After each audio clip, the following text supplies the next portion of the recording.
Adventure Time presents itself as a show about friendship and adventure, about a boy and his dog exploring a magical land filled with wonders and friends. The surface is bright, the colours are saturated, the tone is often comedic, the relationships appear warm and supportive. But beneath this surface runs a current of profound loneliness that touches every major character, that shapes the world itself, that constitutes one of the show's deepest and most persistent themes.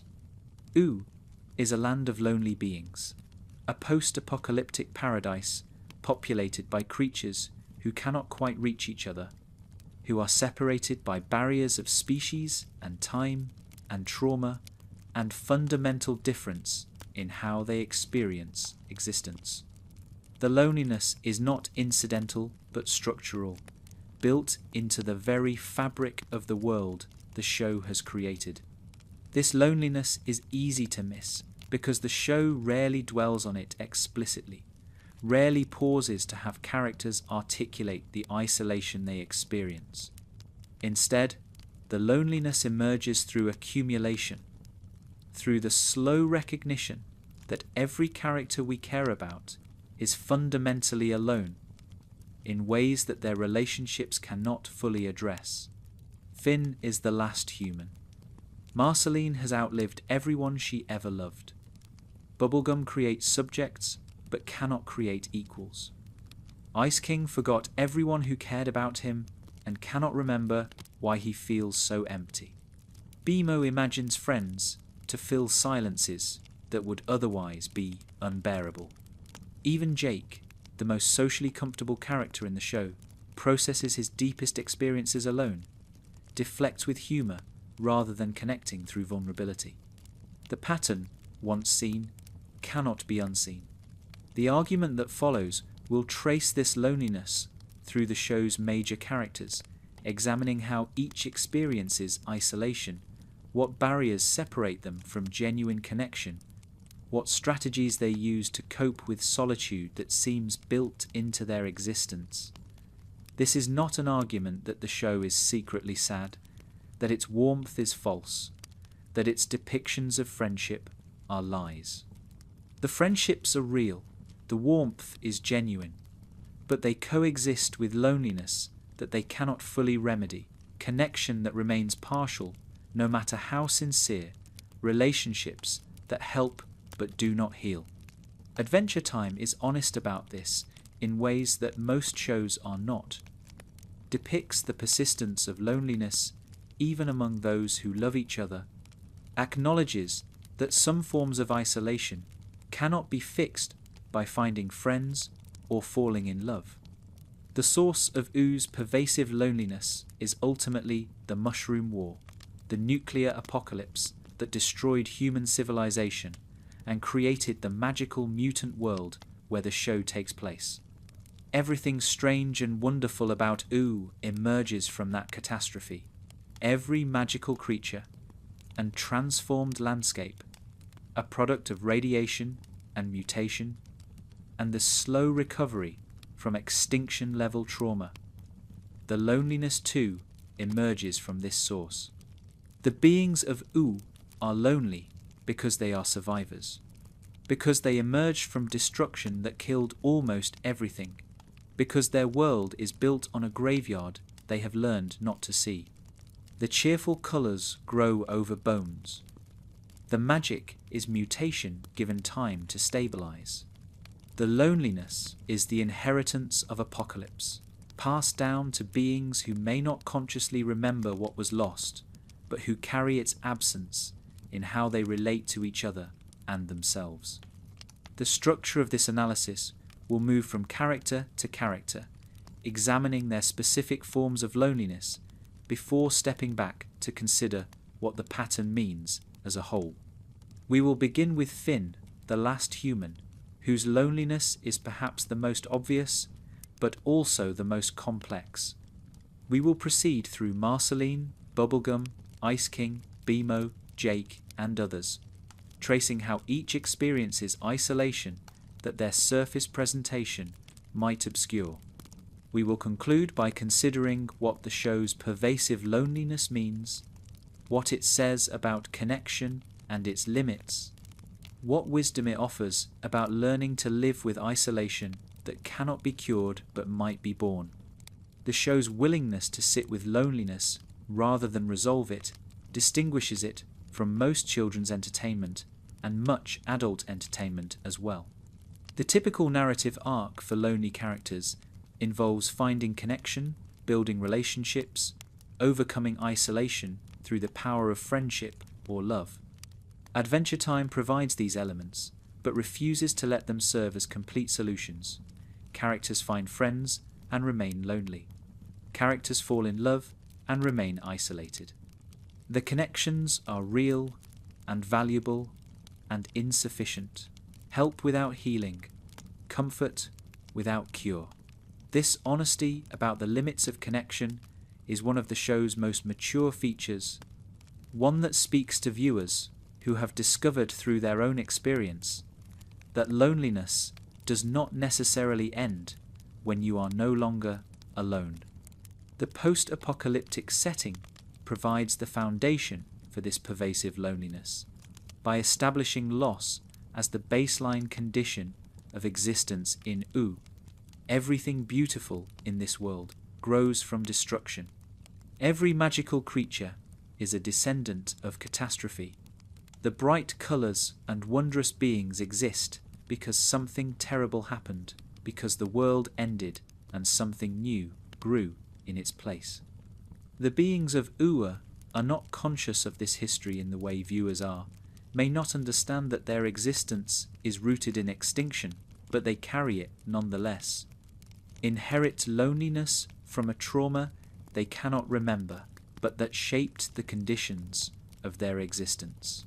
The Mushroom War is the absent presence behind everything, the loss that makes the land of U possible, and that haunts it even when it is not explicitly discussed. The question this analysis will ultimately try to answer is not why the characters of U are lonely, but what the show suggests about loneliness through their stories. Is loneliness presented as a problem to be solved, a condition to be accepted, a feature of existence that connection can address but not eliminate? What does the show offer to viewers who recognize their own loneliness in its characters? What wisdom, if any, emerges from following these lonely beings through their adventures and relationships? The answers will not be simple, because the show's treatment of loneliness is not simple, but they will, hopefully, illuminate something true about what it means to be alone even when surrounded by others, isolated even when loved.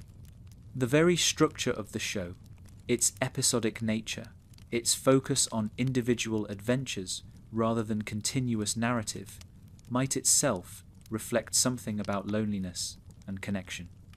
Each episode exists somewhat separately, connected to others, but also self-contained, a unit of experience that relates to other units without being completely continuous with them. This structure mirrors how loneliness actually works, how connection happens in moments and episodes rather than in continuous streams, how we move in and out of isolation rather than solving it once and remaining connected forever. The show's form embodies its theme, tells us something about loneliness through how it is structured as well as through what it explicitly depicts. The world building of U contributes to the atmosphere of loneliness through its vastness, its strangeness, its sense of territories and kingdoms separated by wilderness that most beings do not cross. The Candy Kingdom, the Ice Kingdom, the Fire Kingdom, the various other territories that comprise U exist as islands of community in a sea of isolation, pockets of connection surrounded by distance and difference. Moving between these territories, as the characters frequently do, means moving between different forms of loneliness, encountering beings whose isolation takes different shapes, recognizing that loneliness is universal even as its specific forms vary. The geography of Ooh is a geography of separation, and its characters traverse that geography, searching for connection that the landscape itself seems to resist. Finn the human is the last of his kind, a species-level loneliness that no friendship can address, an isolation built into what he is rather than merely into his circumstances. He is surrounded by friends, loved by those who know him, central to a community that values his presence. And he is utterly alone in ways that none of his friends can fully understand because none of them share his fundamental situation. He is human in a world without humans, the final example of a kind that no longer exists, carrying the weight of a species' extinction without anyone who can help him carry it, because there is no one else left who knows what it means to be what he is. The show handles this loneliness with remarkable subtlety, rarely making it explicit, but allowing it to surface in moments that reveal depths beneath Finn's heroic cheerfulness.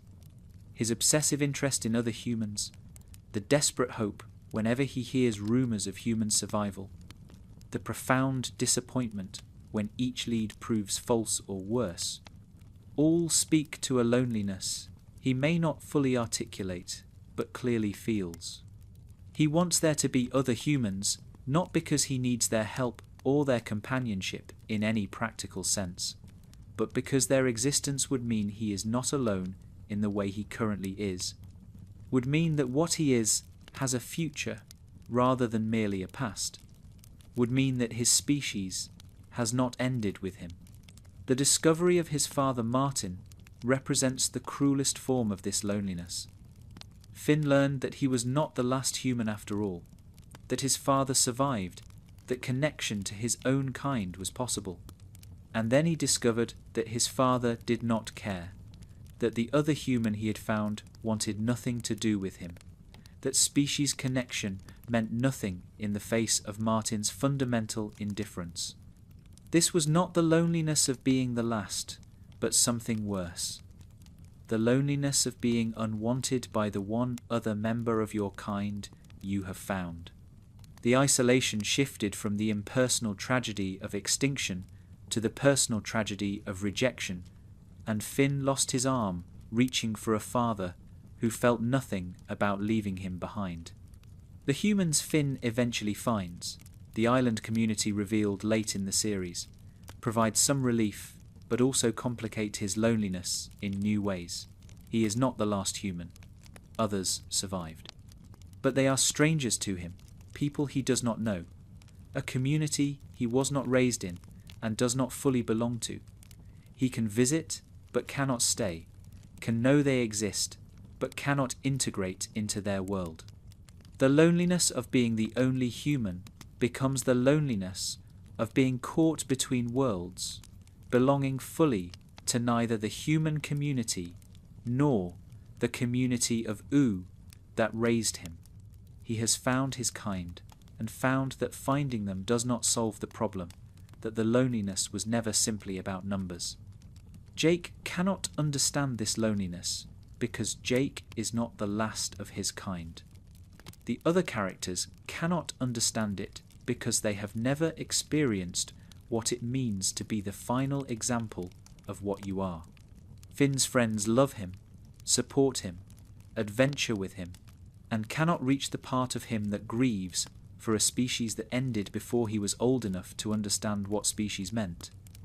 This unreachable grief is not their fault, and Finn does not blame them for it. But it persists, a loneliness that coexists with friendship, an isolation that connection cannot cure because it operates at a level beneath what connection can address. He is loved, and he is alone, and both things are fully true at the same time. The trajectory of Finn's character across the series includes learning to live with this loneliness rather than solving it. He does not find a way to stop being the last human in any meaningful sense. He does not resolve the grief that his situation creates. He learns instead that loneliness of this kind is survivable, that life can be meaningful even when fundamental isolation persists, that the inability to be fully understood does not prevent the partial understanding that friendship offers from mattering. This is not a triumphant resolution, but a livable one, not a cure, but an accommodation, the wisdom of learning to carry what cannot be put down. The specific qualities of Finn's loneliness shift as he ages through the series, taking different forms at different stages of his development. As a young child, he seems largely unaware of his status as last human, does not yet understand what it means, experiences loneliness in simpler forms, related to childhood needs rather than existential condition. As he enters adolescence, the awareness grows, becomes something he has to reckon with, shapes his identity in ways he cannot fully articulate. By the end of the series, he has achieved something like acceptance, not the absence of loneliness, but a relationship with it that allows for functioning, even flourishing, despite its persistence. This developmental arc suggests that loneliness is not static, that our relationship to isolation changes even when the isolation itself remains. The relationships Finn builds throughout the series are genuine attempts at connection that succeed partially and fail partially in ways that illuminate what loneliness actually involves. His bond with Jake is the deepest, the most consistent, the closest thing to a remedy his loneliness admits. But even Jake cannot reach the part of Finn that grieves for humanity, cannot understand from the inside what it means to be the last, can love without fully knowing what it is he loves.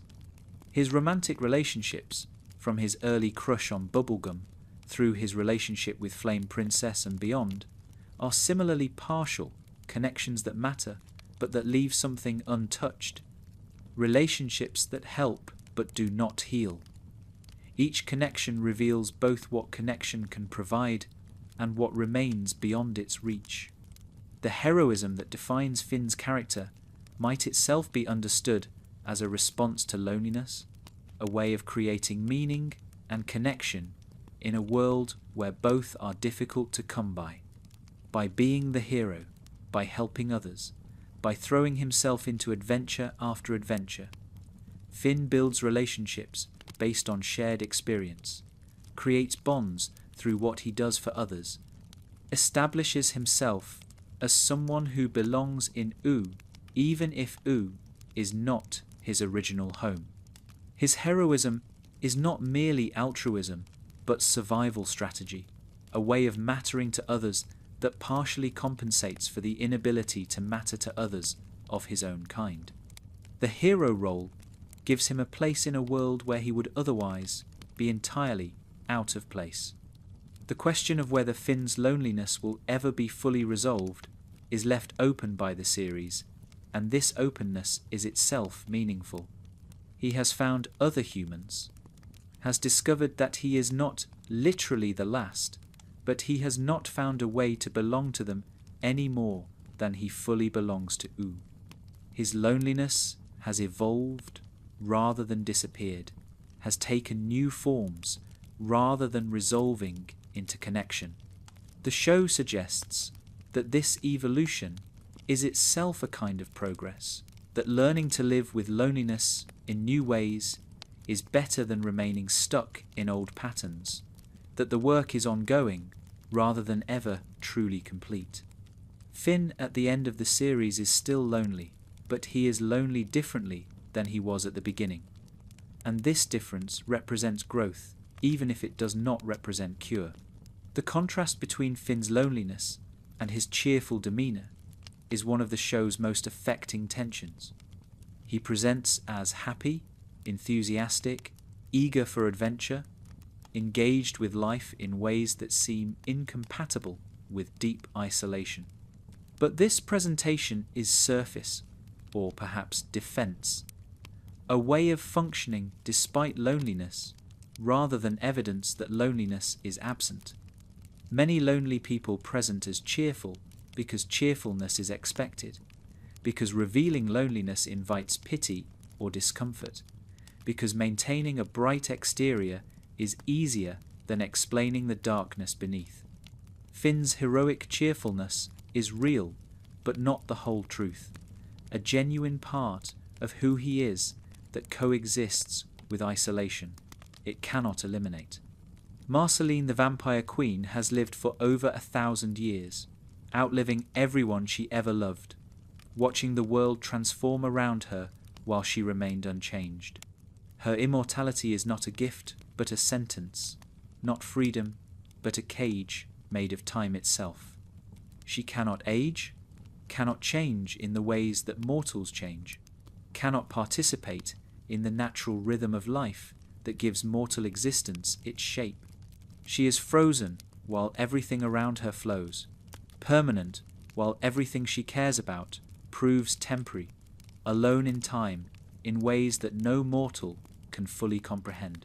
The loneliness of immortality is different from the loneliness of being the last human, because it is not about absence of others, but about the impossibility of keeping them.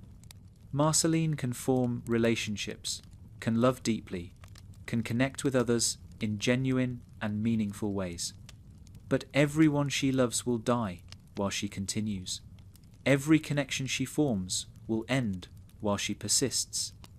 Every relationship carries within it the certainty of loss that she will have to bear.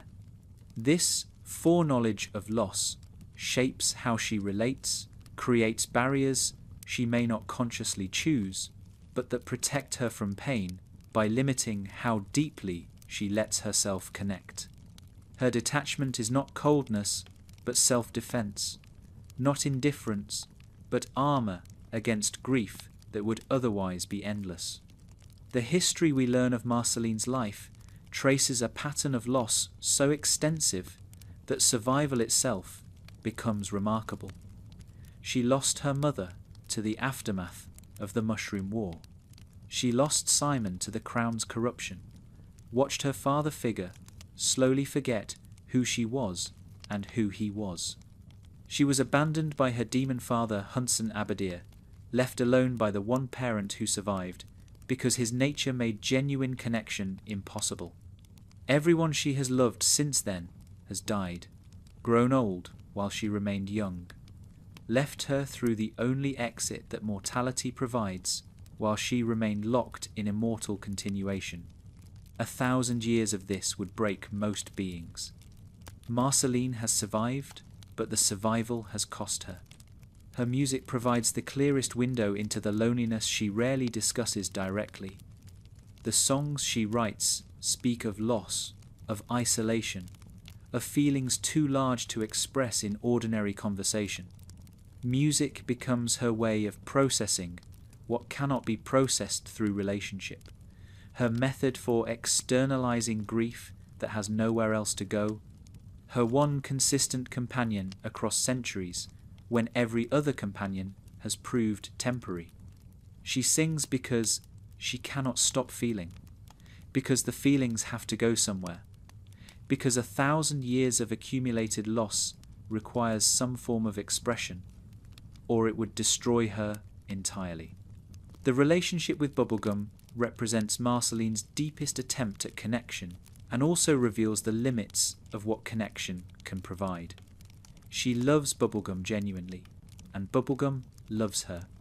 They have centuries of history, have hurt each other and found their way back, have built something real despite everything that separated them. And yet Bubblegum will die someday, or transform, or cease to exist in her current form while Marceline continues. The relationship exists in the shadow of this eventual ending, carries the knowledge that even the deepest connection Marceline has found will not last, that her loneliness is interrupted by relationship, but not ended by it. She will outlive Bubblegum as she has outlived everyone else. The defense mechanisms Marceline has developed to cope with eternal loneliness are visible throughout the show, but rarely named as such.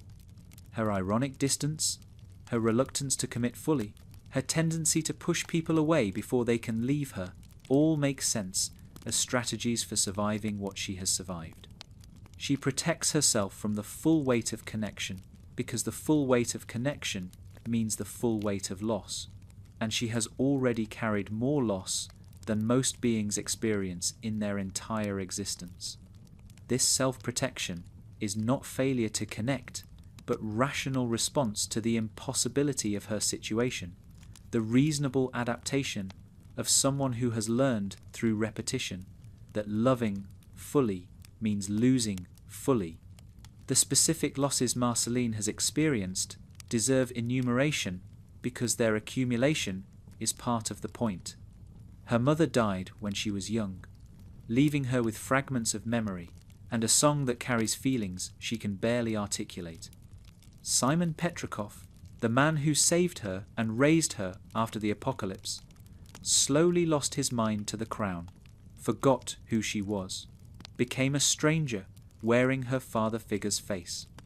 Hunson Abadir, her demon father, was incapable of the kind of love she needed, present physically but absent emotionally, a relationship that produced pain rather than comfort. Every friend she made in the centuries that followed has died, grown old, departed while she remained. The list is not merely long, but cumulative, each loss adding to the weight of previous losses, the grief compounding across centuries until its total weight exceeds what enumeration can capture. Her relationship with music makes sense as a coping mechanism once the depth of her isolation is understood. Music is her one constant companion, the thing that has stayed with her across 1,000 years, the activity that connects her present self to all her previous selves. She can play songs she wrote centuries ago and access feelings from that time, can use music to process emotions that have no other outlet, can create something permanent in an existence defined by the impermanence of everything she loves. Music is not merely her hobby, but her survival strategy, the thing that makes immortal loneliness bearable by giving it a voice and a form. The progression of her relationship with Bubblegum across the series traces a movement from defensive isolation toward tentative connection, a slow lowering of guards built across centuries. She begins the series estranged from Bubblegum, the pain of their past relationship having added another layer to her defenses. Over time, episode by episode, she allows herself to be vulnerable again, to risk the pain that connection inevitably brings, to love someone knowing that love will eventually mean loss. This progression is hopeful but not naive, shows that defensive isolation can be overcome without pretending that the reasons for defense have disappeared. She loves Bubblegum, knowing she will eventually lose her. The love is worth the eventual loss. This is the wisdom her 1,000 years have taught her, the accommodation she has reached with loneliness that cannot be cured but can be lived alongside. The vampire nature that defines Marceline adds another layer to her isolation, making her literally a creature of darkness, someone who cannot walk in sunlight without pain, who exists at the margins of the day-dwelling world.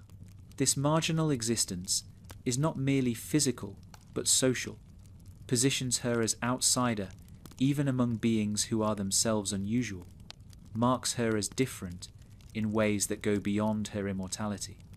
She feeds on red, a need that connects her to others through appetite rather than affection, a relationship to the world that is extractive rather than mutual. Her vampire nature externalizes the isolation that her immortality produces, gives physical form to the distance she experiences from others, makes visible what is otherwise invisible. The contrast between who Marceline was before her transformation and who she has become illuminates what her particular form of loneliness has cost her. She was a child during the Mushroom War, innocent and vulnerable and capable of the kind of uncomplicated connection that children can have. The centuries since then have transformed her into something harder, more defended, less able to access the vulnerability she once had naturally. Her growth into adulthood has been growth into isolation, maturation into defense mechanisms that protect but also imprison. She has become strong in ways that prevent certain forms of connection, has survived in ways that cost her the capacity to do more than survive. Her 1,000 years have given her wisdom, but also walls, understanding, but also distance. The music that connects Marceline across all her centuries represents the one thread of continuity in a life defined by change and loss. She can play songs she wrote centuries ago and access feelings from that time, can use melodies as bridges to previous selves that might otherwise be lost. This musical continuity is also a form of self-connection, a way of remaining related to who she has been, despite all the ways that time has changed her. Her loneliness includes estrangement from herself, disconnection from previous versions of Marceline who experience things she can barely remember, and music provides a partial remedy for this self-estrangement, even as it cannot fully cure it. Princess Bubblegum's loneliness takes a different form than Finn's or Marceline's. Not the isolation of being the last, or the isolation of outliving everyone, but the isolation of being unable to relate to others as equals. She is a creator who relates to her creations as a parent relates to children, a ruler who relates to her subjects as authority relates to those over whom authority is exercised, a genius who relates to those around her as someone who understands relates to those who cannot understand. Her relationships are structured by hierarchy, by difference in kind, by the impossibility of genuine equality between herself and those she is supposed to connect with. The candy people whom she created and rules are not her friends, but her children, her subjects, her responsibilities. She loves them in the way a parent loves children, a love that is real, but that includes the distance parenthood requires, the asymmetry of caregiver and cared for, the impossibility of the kind of mutual vulnerability that friendship demands. She cannot confide in them as equals, because they are not her equals. She cannot share her doubts and fears, because they depend on her strength. She cannot be fully known by them, because being fully known would undermine the authority they need her to have. Her creation of the candy people solved her loneliness, in one sense, by surrounding her with beings who care about her, but deepened it in another by ensuring those beings could never relate to her as peers. The other princesses of Oo might seem to offer the peer connection Bubblegum cannot find among her subjects, but these relationships too are marked by inequality she cannot escape. She is smarter than them, more powerful than them, more capable than them.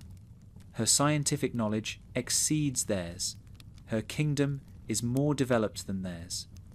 Her capabilities make her first among supposed equals in ways that prevent genuine equality. She maintains the appearance of peer relationship, while knowing that she is not really their peer, that the friendship she offers is friendship with someone who is holding back, who cannot fully share herself, because full sharing would reveal how different she really is. Marceline represents Bubblegum's best hope for genuine connection, precisely because Marceline is not intimidated by her, does not depend on her, can push back against her in ways that others cannot. Their relationship works partly because Marceline refuses to accept the hierarchy that Bubblegum's other relationships require, insists on being an equal, even when Bubblegum's instincts push toward control. But even this relationship is marked by the loneliness Bubblegum carries, the difficulty she has in letting anyone truly know her, the walls she has built through centuries of being the one others depend on, rather than the one who gets to depend on others. She has been strong for so long that she may no longer know how to be weak, has been in control for so long that vulnerability feels like failure. The deepest form of Bubblegum's loneliness is the loneliness of the caretaker, the one who holds everything together, the one everyone else leans on. She cannot break down because the kingdom needs her. She cannot admit uncertainty because her subjects need her confidence. She cannot rest because threats do not rest, because the work of protection and governance never ends, because someone has to keep watch while everyone else sleeps. This caretaker loneliness is invisible because it looks like strength, like dedication, like love for those she cares for. But it is loneliness nonetheless, the isolation of being the one who has to hold it together, the one who cannot afford the luxury of falling apart because others depend on her remaining whole. The moments when Bubblegum's loneliness surfaces, when the facade cracks enough to reveal the isolation beneath, are among the show's most powerful because they are so rare. She has built her identity around being the one who does not need help, the one who handles things, the one whose competence is so complete that vulnerability would be unnecessary. Breaking through this identity to acknowledge loneliness means breaking through her sense of who she is, risking the destabilization that honesty about her condition might create. So she remains lonely in ways she rarely names, carries isolation she cannot afford to examine too closely, continues being the strong one because the alternative is too frightening to contemplate. The Candy People represent both Bubblegum's attempt to solve her loneliness and the reason it persists. She created them to have others, to not be alone, to build a world populated by beings who would care about her and depend on her. And they do care, do depend, do provide a form of connection that is real, even if it is limited. But the very act of creation positioned her above them, made her their mother and ruler rather than their friend and equal, ensured that the loneliness she sought to address would take a different form rather than disappearing. She has surrounded herself with others and remained isolated because the others she surrounded herself with cannot be what she needs them to be. This is the tragedy of her situation. She created the company she has, and in creating it, ensured it could never be the company she needs. The scientific worldview that Bubblegum embodies contributes to her isolation by positioning her as observer rather than participant, analyst rather than experiencer, someone who studies life rather than simply living it. She approaches problems, including emotional problems, as things to be solved through knowledge and intervention, rather than as things to be experienced and shared. This approach is effective for many purposes, but creates distance between herself and others, makes her relationships feel like experiments or management tasks rather than genuine connections, prevents the kind of mutual vulnerability that deep connection requires. She knows everything about her citizens and nothing about what it feels like to be one of them, to be ordinary, to not carry the weight of understanding that her intelligence imposes. Her relationship with Marceline represents her best opportunity for genuine connection precisely because Marceline does not need her, cannot be managed by her, insists on relating as an equal rather than accepting the hierarchy that Bubblegum's other relationships involve. The conflict in their history often revolves around Bubblegum trying to manage or control the relationship and Marceline refusing to be managed or controlled, asserting equality that Bubblegum finds threatening because it challenges her fundamental way of relating. Their reconciliation involves Bubblegum learning to accept what she cannot control, to tolerate vulnerability, to allow herself to need someone who might not always meet that need. This learning is incomplete, even by the end of the series, but its progression offers hope that her loneliness, might eventually admit connection it has previously refused. The centuries of her existence have compounded her isolation by giving her time to build walls that others do not have time to penetrate. She has been the strong one for so long that she no longer knows how to be anything else, has maintained control for so many years that releasing it feels like dying, has kept others at a safe distance for centuries until distance became the only way she knew to relate. Time has made her loneliness architectural, built into the structure of who she is rather than merely a feeling she experiences. Addressing her isolation would require changing not just her behavior, but her identity, not just what she does, but who she has become. This is why change comes slowly for her, why moments of vulnerability are so rare and so significant, why her loneliness is perhaps the hardest of any characters to address. The irony of Bubblegum's situation is that she created others specifically to address her loneliness, and in doing so ensured that her loneliness would take a particular form that creation cannot cure.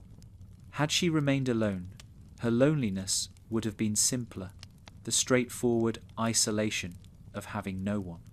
By creating the Candy People, she complicated her loneliness into something more difficult. Being surrounded by others and still being alone, having company that cannot provide what company should provide, being connected in ways that simultaneously reveal how disconnected she remains. Her solution became part of her problem. Her remedy became part of her condition. Her attempt to address loneliness became a new form of loneliness that is harder to see and harder to address. The Ice King's loneliness is perhaps the most tragic in Adventure Time, because it is loneliness he cannot fully understand, isolation that his damaged mind prevents him from recognizing for what it is. He knows he is alone. He feels the emptiness that loneliness produces. But he cannot remember why he is alone, cannot trace his isolation to its source, cannot understand that the loneliness he experiences is the consequence of a transformation he did not choose and cannot reverse. His loneliness is doubled. He is isolated from others, and he is isolated from the knowledge of why isolation is his condition. He grieves without knowing what he has lost, reaches for connection without understanding what connection once felt like, experiences the pain of loneliness without access to the memories that would explain it. Before he was the Ice King, he was Simon Petrikov, a man with a fiancée he loved, a career that fulfilled him, a place in a world that made sense. The crown took all of this, erased his memories of Betty, transformed his mind until the person he had been was buried beneath the person the crown made him become. The loneliness Simon might have felt, losing Betty, losing his world, losing himself, was replaced by the loneliness of the Ice King, who does not remember Betty, does not know what world he lost, does not recognize that the self he currently is replaced, a self he might have preferred to remain. This replacement is not relief, but a different form of suffering, loneliness that cannot be processed because the context for processing has been erased.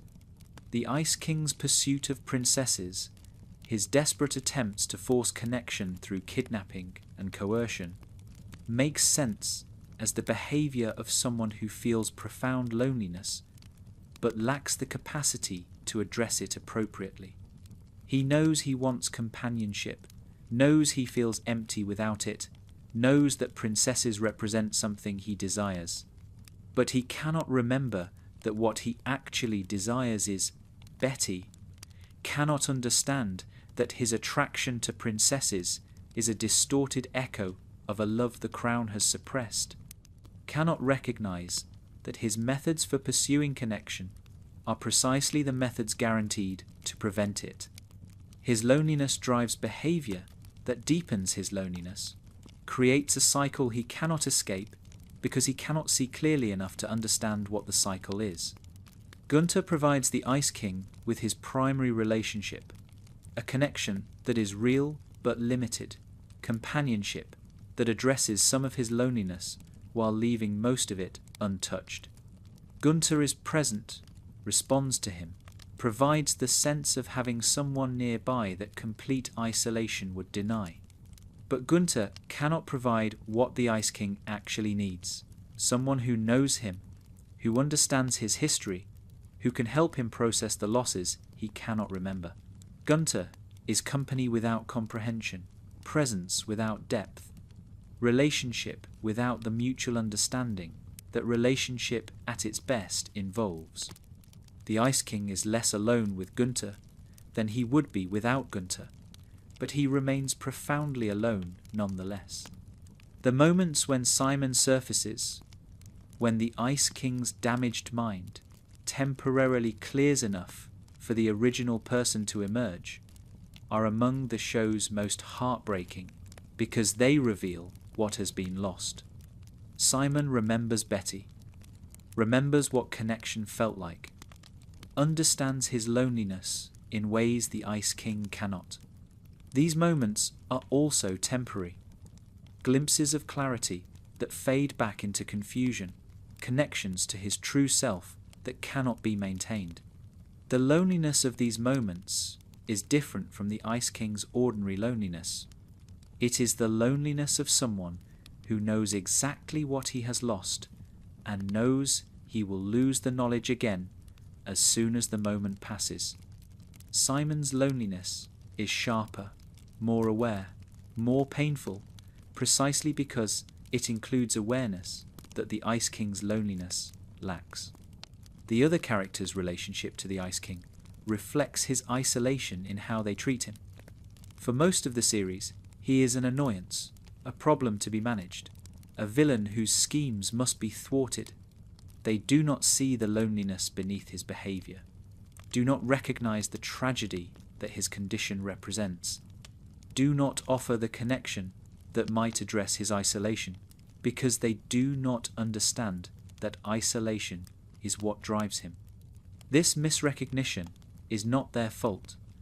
The Ice King's behavior makes sympathy difficult, and his inability to explain his situation means others cannot understand what they are not told.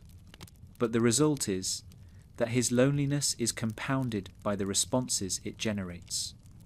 His isolation deepened by the very attempts at connection that his loneliness motivates. The video diaries that Simon recorded as he was losing himself to the crown represent an attempt to bridge the loneliness that transformation would create. A message from the self who was disappearing to whoever might find the recordings later. These diaries are heartbreaking precisely because they fail in their purpose. The Ice King, who eventually watches them, cannot fully understand who made them, cannot integrate the information they contain into a coherent sense of self, cannot use them to reconnect with the Simon he used to be, the loneliness Simon anticipated, the isolation he tried to address by leaving records of himself proves even worse than he feared, because the being who inherits his body cannot make use of what he left behind. His attempt to reach across time to his future self fails because his future self is too damaged to receive the message. The friendship that eventually develops between the Ice King and Finn and Jake represents genuine progress in addressing his isolation, connection that develops despite the obstacles his condition creates. They begin to see him as more than villain, begin to recognize the tragedy beneath the comedy, begin to offer the kind of relationship that his loneliness has been seeking. This progress is meaningful but incomplete. They can be his friends without fully understanding his situation, can provide company without being able to address the fundamental confusion that defines his existence. The friendship helps, it is not enough. The Ice King at the end of his arc is less alone than at the beginning, but still profoundly isolated by a condition that friendship can ameliorate but not cure. The ultimate resolution of the Ice King's story, his restoration to Simon, addresses his loneliness in one sense while creating new forms of isolation in another. Simon remembers Betty, understands his history, can connect with others as a coherent self rather than a damaged fragment. But he also inherits the loneliness of someone who has lost centuries, who must rebuild relationships from scratch, who carries trauma that others cannot fully comprehend. The crown's removal does not eliminate loneliness, but transforms it, exchanges one form of isolation for another, reveals that the Ice King's particular loneliness was not simply a problem to be solved, but a condition that solution would replace with different problems.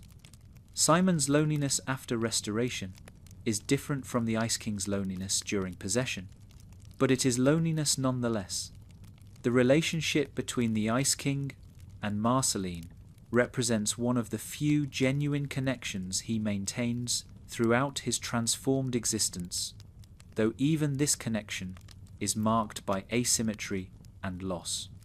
Marceline remembers Simon, knows who he was, grieves for the person who has been replaced. The Ice King does not know who Simon was, cannot understand why Marceline treats him with the particular mixture of affection and sadness that she does, relates to her without access to the history that makes their relationship meaningful.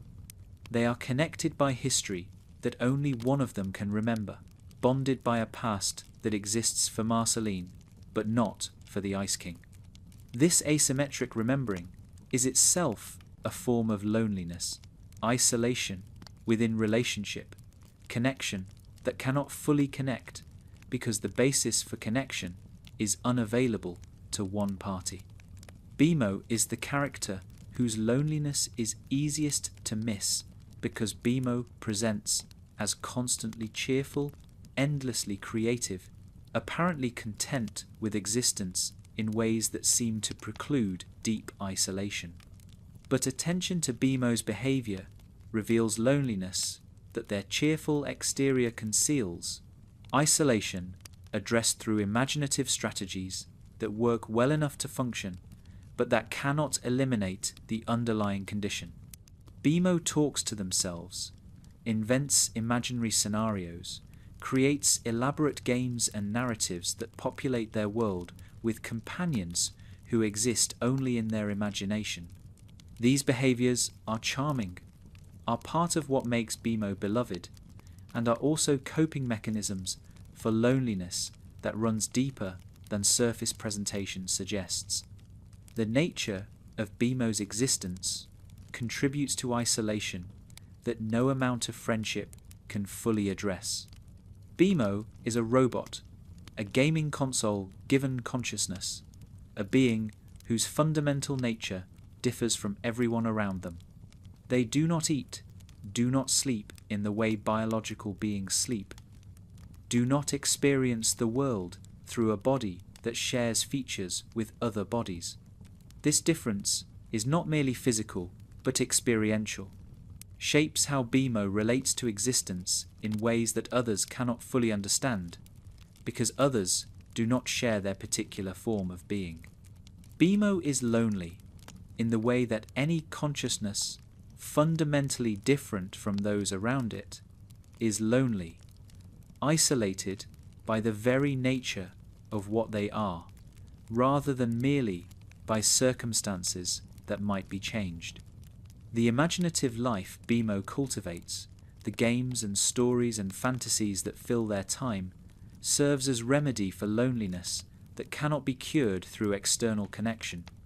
When Bimo invents scenarios in which they are the hero, creates imaginary friends to populate their world, narrates their own existence as if it were an adventure story, they are addressing isolation through internal means, because external means have proven insufficient. This is not pathology, but adaptation, not failure to connect, but creative response to the limits of what connection can provide. Bimo has friends, lives with Finn and Jake, is part of a community that values them, and Bimo remains lonely in ways that friendship cannot reach, isolated by the fundamental difference of their nature from the nature of everyone around them. The mirror scenes, where Bimo talks to their reflection as if to another person, reveal the depth of their isolation most directly. They call their reflection by a different name, have conversations with it, treat it as a companion who understands them in ways others cannot. This behavior is touching and sad in equal measure, showing both Bimo's creativity in addressing loneliness and the inadequacy of their solutions. The reflection is not actually another person, cannot actually provide the understanding Bimo seeks, is a substitute for connection rather than connection itself. Bimo knows this on some level, but continues the behavior because the alternative is confronting loneliness without any remedy at all. The question of whether Bimo is happy, genuinely happy, in a way that would make their loneliness bearable, is one the show raises without definitively answering. They seem happy, they present as happy. They engage with life with enthusiasm and creativity that seem incompatible with deep suffering. But seeming and being are not the same, and the strategies Bimo uses to address loneliness might work well enough to produce functional happiness while leaving underlying isolation unaddressed. Bimo might be genuinely content with the accommodations they have made, or might be performing contentment so effectively that the performance has become indistinguishable from the real thing. The show leaves this ambiguity unresolved, suggesting that perhaps the distinction matters less than we might think, that functional happiness might be happiness enough. The role Bimo plays in the tree fort, as companion to Finn and Jake, as helper and friend and presence, provides connection that is real even if it cannot fully address their isolation. They are valued, are cared for, are part of a household that would be diminished by their absence. This belonging matters, provides something that Bimo needs, contributes to whatever happiness they experience. But belonging to a community of biological beings, while being a non-biological being, creates a particular kind of loneliness. The loneliness of fitting in without fully fitting, of being included while remaining fundamentally different, of being loved by those who cannot fully understand what they love. The episodes that focus specifically on Bimo, that enter their perspective rather than observing them from outside, reveal depths of inner life that their usual presentation conceals. In these episodes, we see the elaborate, imaginative worlds Bimo constructs, the narratives they tell themselves about who they are and what they are doing, the rich internal experience that exists behind the cheerful robot exterior. This inner life is both wonderful and isolating, a world Bimo inhabits alone because no one else can enter it, a realm of imagination that provides companionship while demonstrating how little companionship is available from external sources. Bimo's creativity is their loneliness made productive, transformed into something beautiful and functional, but it remains rooted in isolation that creativity addresses without eliminating. The question of what Bimo actually is, what kind of consciousness they have, whether their experience is comparable to biological consciousness or something fundamentally different, underlies their isolation without being answerable. They seem to feel, seem to have preferences and desires and fears, seem to experience existence in ways that matter morally. But the basis of their consciousness is technological rather than biological, and no one in OO fully understands what this means for the nature of their experience.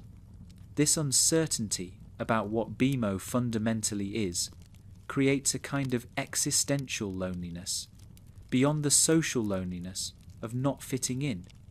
they might not even know what kind of being they are, might be isolated not just from others, but from self-understanding that others take for granted. The love Bimo expresses, for Finn and Jake and others, is real but also somewhat mysterious. Can a robot love in the way biological beings love? Does Bimo's affection have the same phenomenal character as affection experienced by beings whose emotions emerged through biological evolution? These questions are not merely philosophical, but bear on how isolated Bimo actually is. If their love is genuinely comparable to biological love, then their connections with others are as real as any, despite the differences in their nature. If their love is something else, something that resembles biological love without being the same thing, then their isolation is even deeper than it appears, extending to the very emotions that seem to connect them with others. The show suggests that Bimo's love is real, but does not resolve the deeper questions about what that reality involves. The future glimpsed in distant episodes shows Bimo still present, still functioning, outlasting the biological beings they currently live with. This temporal loneliness connects Bimo to Marceline, another being who will outlast those they love, another consciousness facing the prospect of endless continuation while those around them end. But Bimo's relationship to time is different from Marceline's. They do not seem to carry the weight of anticipated loss in the same way, do not seem burdened by the foreknowledge that their current companions will die while they persist. Whether this represents genuine difference in how they experience time or simply different coping strategies is unclear, but it suggests that Bimo's loneliness, while real, may be experienced differently from the loneliness of biological immortals. Jake the dog presents as the most well-adjusted character in Adventure Time, the one who seems least affected by the loneliness that pervades Ooh, the one whose easygoing nature suggests he has escaped the isolation that haunts everyone else. He has a loving relationship with Lady Rainicorn, has children, has a deep bond with his brother Finn, has friendships throughout Ooh that seem genuine and sustaining. His life appears full in ways that other characters' lives do not, connected in ways that should preclude the loneliness that this analysis traces through everyone else. But Jake's apparent contentment may conceal forms of loneliness that his surface presentation obscures, isolation that his easygoing nature helps him manage but does not eliminate. The discovery of his origins, that he is not a normal dog but the offspring of an alien creature, that his birth was the result of an otherworldly violation of his mother, that his entire species is potentially destructive, represents trauma that Jake processes largely alone. He makes jokes about it, deflects with humour, treats revelations that would devastate other characters as material for comedy rather than crisis. This processing style is characteristic of Jake, but might also be understood as defense mechanism, a way of managing experiences that are too difficult to engage directly by refusing to engage them directly at all. Jake's humour is not merely personality, but strategy, not simply who he is, but how he copes with things too painful to address in other ways. The relationship between Jake and Finn, central to the show, includes dynamics of loneliness that are easy to overlook. Jake is older than Finn, was already an adult when Finn was a baby, has decades of experience and memory that Finn does not share. This asymmetry means that Jake knows things about Finn's history that Finn does not know, has perspectives on their shared life that Finn cannot access, carries memories of their parents that Finn was too young to form.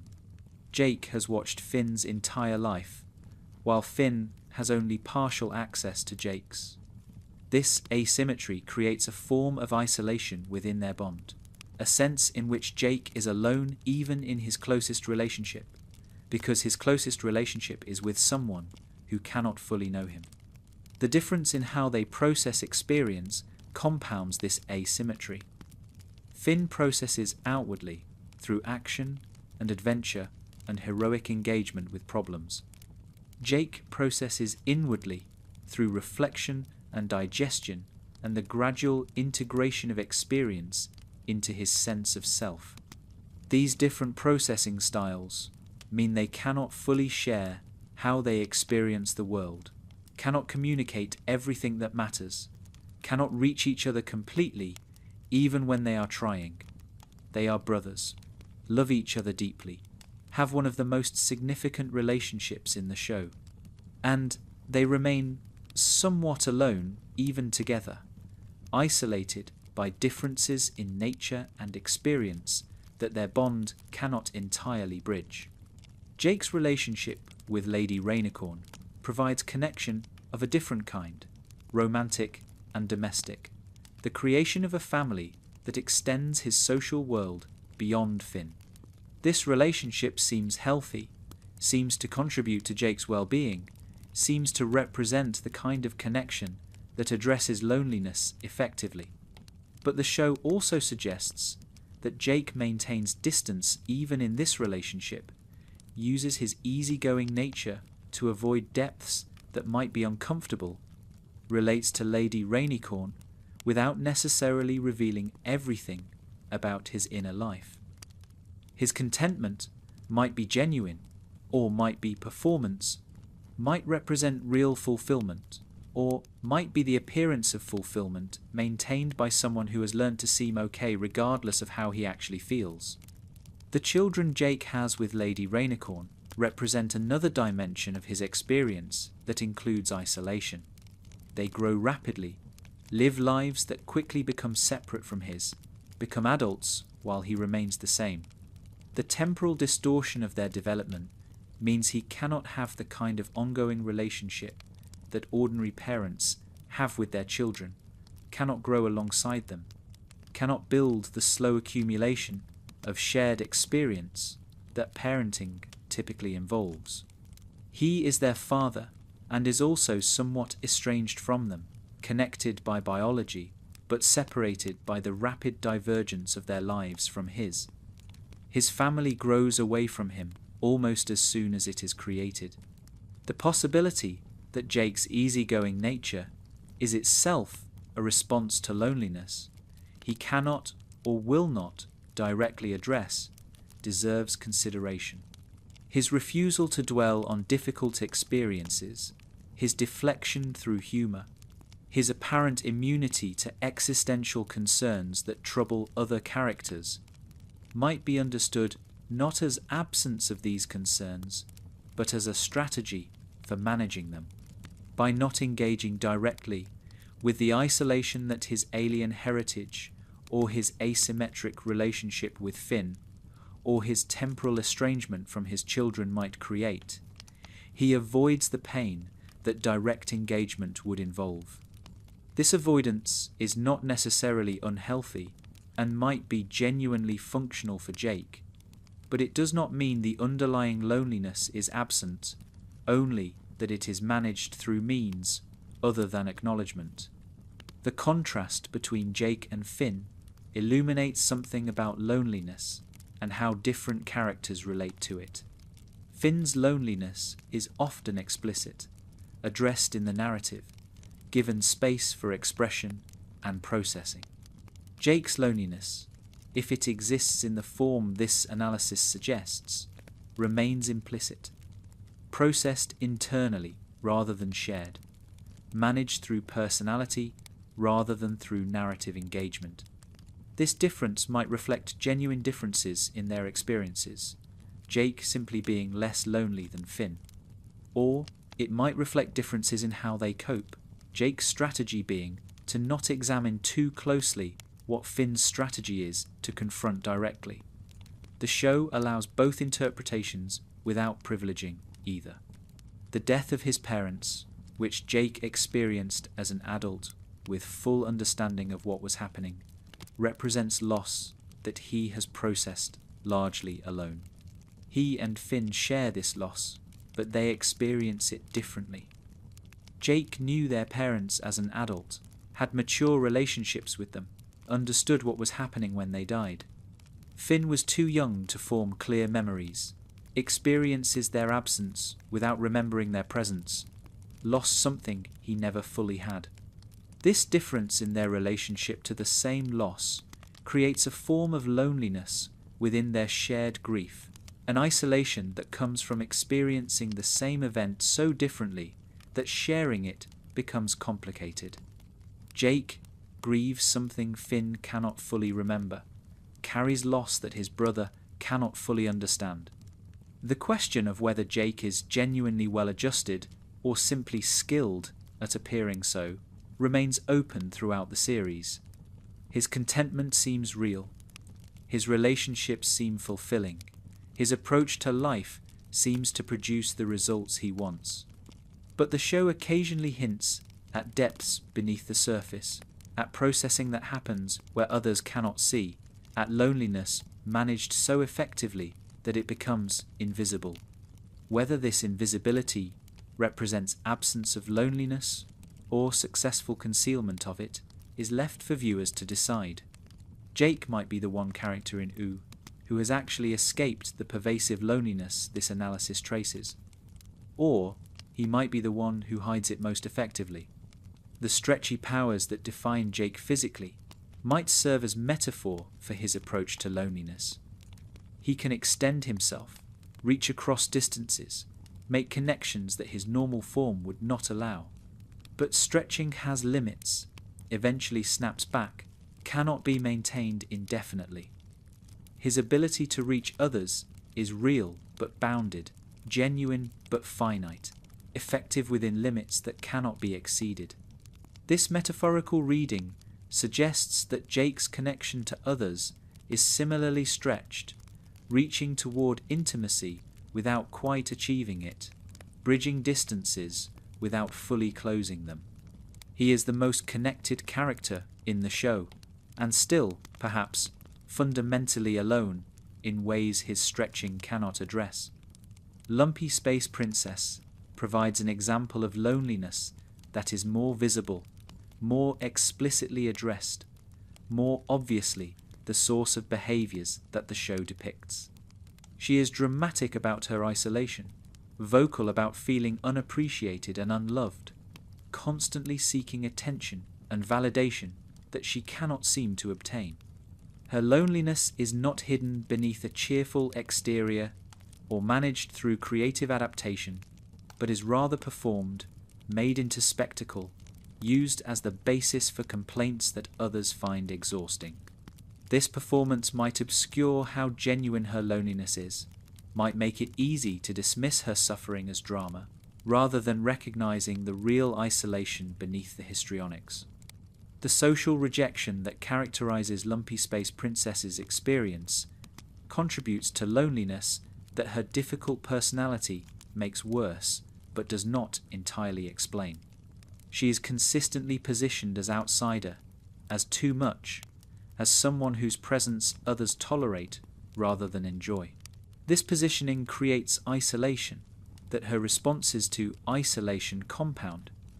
She seeks attention in ways that push others away, demands validation in ways that make validation harder to give, performs loneliness in ways that prevent the connection that might address it.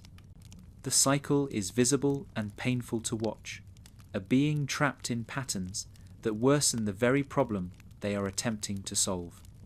The relationship between her difficult personality and her loneliness raises questions about causation that the show does not fully answer. Is she difficult because she is lonely? Her abrasive qualities developed as defense against rejection that came first? Or is she lonely because she is difficult? Her isolation, the natural consequence of behavior that others find exhausting? The answer is probably both. A cycle where loneliness and difficulty reinforce each other, where the response to pain creates more pain, where the strategy for addressing isolation prevents isolation from being addressed. Lumpy Space Princess is trapped in this cycle, aware enough to complain about it, but not aware enough or not able enough to escape it. Her exile from Lumpy Space, her estrangement from her parents, her constant movement between worlds without belonging to any of them, provides the backdrop against which her loneliness unfolds. She does not have a stable home, does not have family relationships that function, does not have a community that claims her as member. Her social life is a series of temporary connections, relationships that form and dissolve without providing the stable foundation that ongoing connection requires. She is always seeking because she never finds, always reaching because nothing she grasps holds, always performing loneliness because she cannot find a way to actually address it. The comedy that surrounds Lumpy Space Princess, the way her suffering is played for laughs, the positioning of her complaints as humorous rather than tragic, serves narrative purposes while potentially obscuring the reality of her isolation. The show uses her as comic relief, treats her histrionics as material for humour, invites audiences to laugh at behaviours that, examined seriously, represent significant suffering.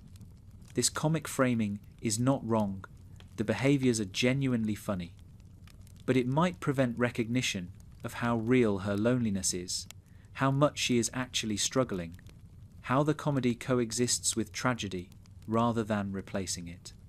The question of whether Lumpy Space Princess's situation can improve, whether she can find the connection she seeks, whether her loneliness is permanent or potentially addressable, is one the show raises without resolving. She has moments of genuine connection, relationships that seem like they might work, progress that suggests change is possible. But these moments do not last. The relationships fail, the progress reverses.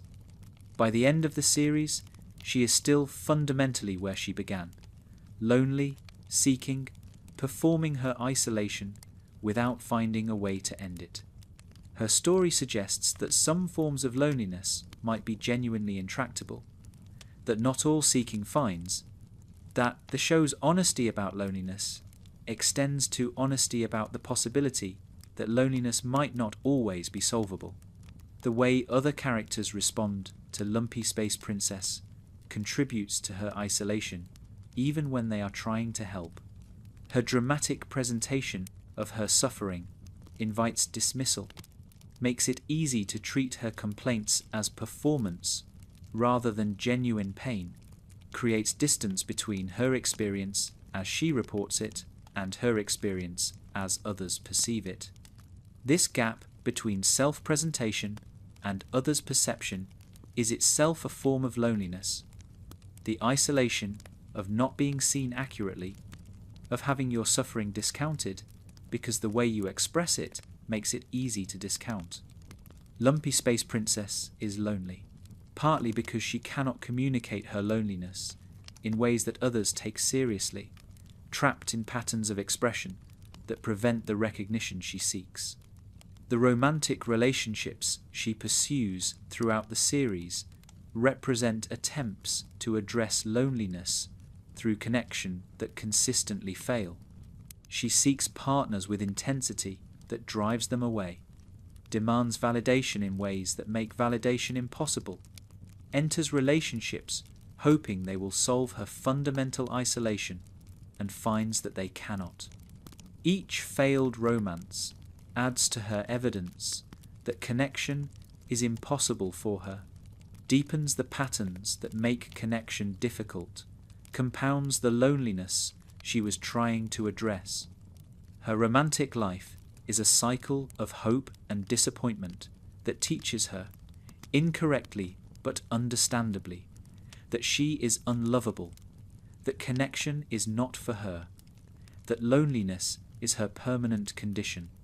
The moments of genuine connection Lumpy Space Princess does achieve, the relationships that work briefly, the friendships that have real substance, suggest that her isolation is not entirely intrinsic, that under different circumstances or with different patterns, she might find the connection she seeks. These moments are hopeful but also painful, showing what is possible while demonstrating that possibility does not mean probability, revealing a capacity for connection that her other patterns consistently prevent from developing. She is not incapable of relationship, but is trapped in patterns that make her capability irrelevant, has the potential for connection that her behavior consistently undermines. The tragic dimension of Lumpy Space Princess's loneliness is that she can see it clearly without being able to change it. She knows she is lonely, articulates it constantly, understands that her life lacks the connection she wants.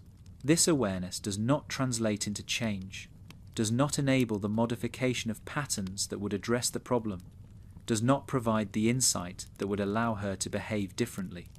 She is conscious of her isolation in ways that other lonely characters might not be, and this consciousness adds a layer of suffering.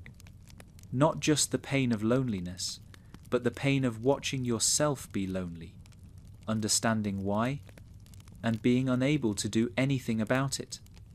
Her dramatic presentation of suffering is not merely seeking attention, but expressing genuine frustration at a condition she can see but cannot escape.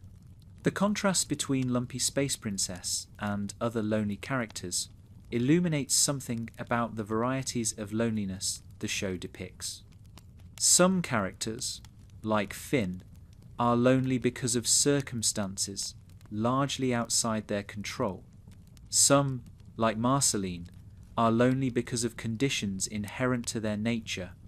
Some, like Bubblegum, are lonely because of choices that served other purposes. Lumpy Space Princess is lonely in ways that seem connected to her personality, to patterns that she enacts, to behaviors that she could theoretically change, but does not. This does not make her loneliness less real or less painful, but it does give it a different quality, a sense of being trapped, not by external circumstances, but by internal patterns that have become prisons. Her loneliness raises questions about agency and choice that other characters' loneliness does not raise in the same way. Prismo exists in a room at the center of time, a wishmaster who grants desires to those who find him, but who cannot wish for anything himself. His loneliness is cosmic in scale, built into the structure of his existence, a feature of what he is, rather than merely a circumstance he happens to occupy. He is one of a kind, literally, the only being who does what he does, who exists as he exists, who occupies the particular position in reality that he occupies. There is no one who shares his experience because there is no one else like him. His isolation is not merely social but metaphysical, not merely about lacking companions, but about being the only instance of his kind of being anywhere in existence. The room itself represents Prismo's isolation in physical form, a space outside of normal reality, a location that others can visit but cannot remain in, a place where Prismo is permanently stationed, while everyone else eventually leaves. Visitors come, make their wishes, and go. Prismo stays, always, the permanent resident of a space designed for transient encounters. His social life consists entirely of temporary presences, beings who arrive and depart while he remains, relationships that are inherently limited by the structure of his existence. He cannot go to others, they must come to him, and when they come for wishes, for what he can provide, not necessarily for who he is. The friendship that develops between Prismo and Jake represents Prismo's attempt to address his cosmic loneliness through genuine connection rather than transactional relationship. Jake visits not just to wish, but to hang out, to spend time, to be present in ways that are not about what Prismo can do for him. This friendship matters to Prismo enormously, is clearly one of the most significant relationships in his existence, provides something his position as Wishmaster cannot otherwise provide. But the friendship is also limited by the same structures that create his loneliness. Jake can visit but cannot stay, can be present temporarily but must return to his own life, can offer connection without being able to offer the ongoing presence that would truly address Prismo's isolation. The dependence of Prismo's existence on the sleeping old man adds another dimension to his loneliness.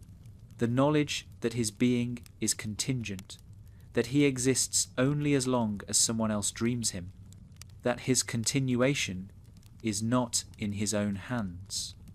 This contingency creates existential isolation beyond social isolation. The loneliness of knowing your existence depends on factors you cannot control, that you might cease to be at any moment, that you are in some sense not fully real, but rather the dream of someone who is. Prismo's loneliness includes the loneliness of uncertain existence, the isolation of being dependent, the fundamental instability of a being who exists at someone else's pleasure. The wishes Prismo grants connect him to others, while simultaneously maintaining his distance from them. He gives people what they want, interacts with their desires, participates in the most significant moments of their lives. But this participation is asymmetric. He gives while they receive, he remains while they leave, he knows their desires without them necessarily knowing anything about him. Wish-granting creates intimacy of a kind, access to what others most want, knowledge of their deepest desires. But it is one-directional intimacy, connection without mutuality, relationship without reciprocity. Prismo knows everyone who wishes, but few of them know him. The death and resurrection that Prismo experiences, the temporary ending of his existence and its eventual restoration, reveals something about how his loneliness affects him. He accepts death with equanimity that might reflect peace or might reflect exhaustion with isolation. His return is welcome, but also returns him to the same conditions that characterized his previous existence. Death was not escape from loneliness, but interruption of it. Resurrection was not beginning of connection, but resumption of isolation. The cycle suggests that Prismo's loneliness is structural, built into what he is, something that can be interrupted but not ended as long as he continues to exist in his particular form. The parties Prismo throws, his attempts to create social occasions in his isolated space, represent his most direct efforts to address the loneliness his position creates. He invites others, creates atmosphere, tries to generate the kind of social connection that his existence otherwise denies him. These parties are genuine attempts at joy, at shared experience, at the creation of moments where his isolation is temporarily suspended. But the temporary nature is the point. The parties end, the guests leave, and Prismo returns to his room alone. The parties address loneliness episodically, without solving it structurally, provide relief without cure, demonstrate both his desire for connection and the limits of what connection his situation allows. The nature of wishes themselves, the power Prismo wields, relates to his loneliness in complex ways. He can grant what others desire, but cannot wish for himself. He has ultimate power over others' wants, and no power over his own condition. This asymmetry is itself a form of isolation, the loneliness of having power that cannot serve your own needs, of being essential to others' happiness while being unable to secure your own. Prismo helps everyone but himself, grants wishes that transform others' lives, while remaining stuck in his own unchanging situation. His generosity is real, but it is also his prison, the very thing that makes him valuable to others, while ensuring he remains alone. The relationship between Prismo and the cosmic owl, between entities that exist at similar scales of reality, suggests that connection between cosmic beings is possible but rare and limited. They interact, seem to have some relationship, exist in the same broad category of being. But even this connection does not fully address Prismo's isolation, because the cosmic owl has its own existence, its own concerns, its own isolation that it carries. Connection between lonely beings does not eliminate loneliness, but shares it, creates solidarity in isolation rather than escape from it. Prismo is less alone for knowing the cosmic owl, but remains fundamentally alone in ways that knowing cannot change. The pickle that is Prismo's favourite food, the simple pleasure he takes in this ordinary thing, reveals something touching about his cosmic loneliness. Despite existing at a scale that encompasses wishes and time and reality itself, he finds comfort in something small and mundane, something that grounds him in ordinary experience despite his extraordinary position. This preference for pickles is not merely quirky characterization, but a survival strategy, a way of maintaining connection to normal experience when normal experience is otherwise unavailable. He exists at cosmic scale, but finds meaning at human scale, is alone in ways no one else can understand, but seeks comfort in ways anyone can recognize. The fact that Jake genuinely likes Prismo, visits him for friendship rather than wishes, treats him as a person rather than merely as a wish-granting function, represents exactly what Prismo's isolation has deprived him of.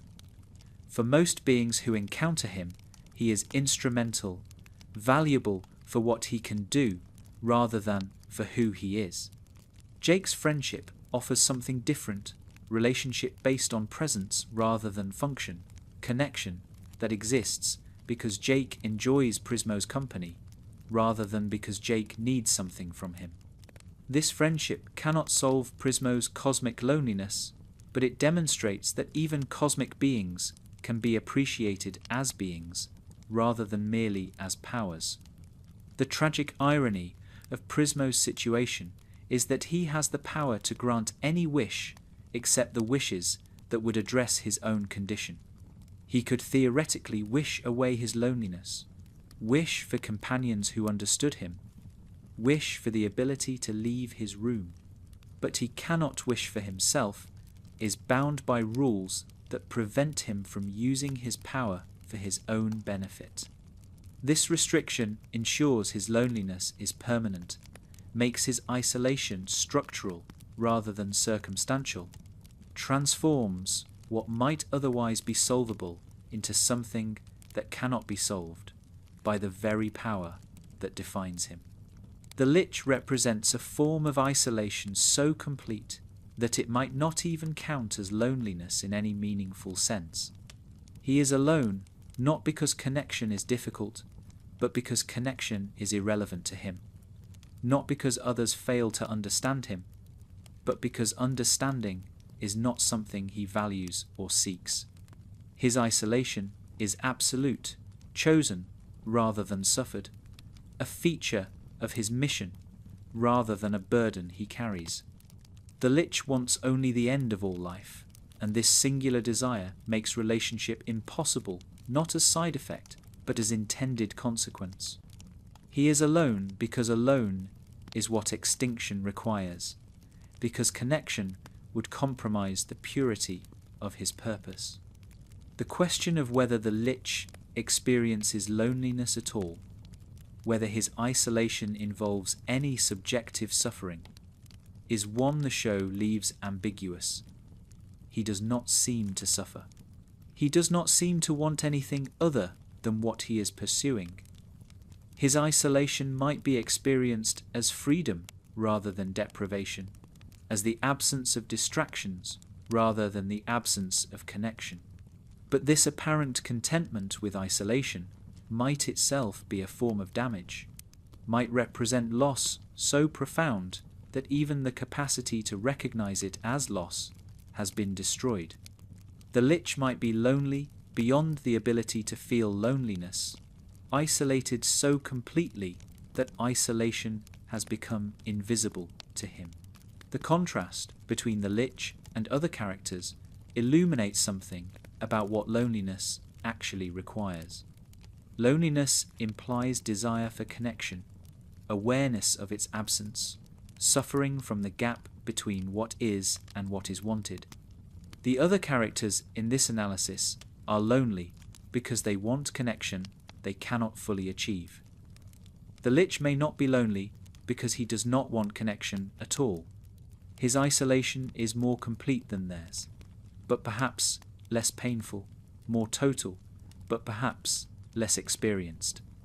The comparison raises questions about whether isolation without desire for connection should even be called loneliness, whether the term applies to beings who have moved beyond wanting what loneliness is the absence of.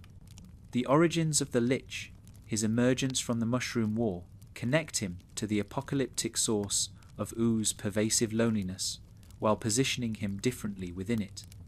He is not a survivor of the apocalypse, but its continuation, not someone shaped by destruction, but destruction itself given form. His isolation is not the inheritance of trauma, but the expression of what caused the trauma, not the aftermath of ending, but ending itself persisting. This positioning makes him the pure form of what other characters experience in diluted ways, the concentrated essence of the loneliness that pervades Ooh expressed as mission rather than condition. The episodes where the lich speaks, rare and significant, reveal a perspective so alien that communication might be impossible even if connection were desired. He speaks of ending, of darkness, of the cessation of everything, in terms that do not admit of relationship or response. His words are not attempts at connection, but statements of purpose, not communication, but declaration. The impossibility of dialogue with the lich represents the extreme limit of loneliness, the point at which isolation becomes so complete that even the attempt to bridge it becomes meaningless. He is alone in ways that make aloneness inadequate as a description, isolated in ways that transcend the concept of isolation. The fear the lich inspires in other characters relates to his isolation as much as to his power. He represents what they might become if connection failed completely, if the desire for relationship disappeared, if isolation became not suffering but goal. His threat is not merely that he might kill them, but that he might reveal the possibility of existing without the connections that make their lives meaningful. He is the nightmare of loneliness fulfilled, the demonstration that isolation can become so complete that it ceases to be experienced as deprivation. The other character's loneliness is painful but remains connected to desire. The lich's isolation has moved beyond pain because it has moved beyond desire altogether.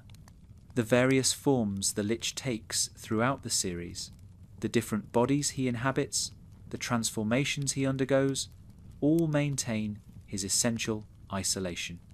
He can change appearance, can possess different beings, can appear in different contexts, but his fundamental aloneness persists through all these changes.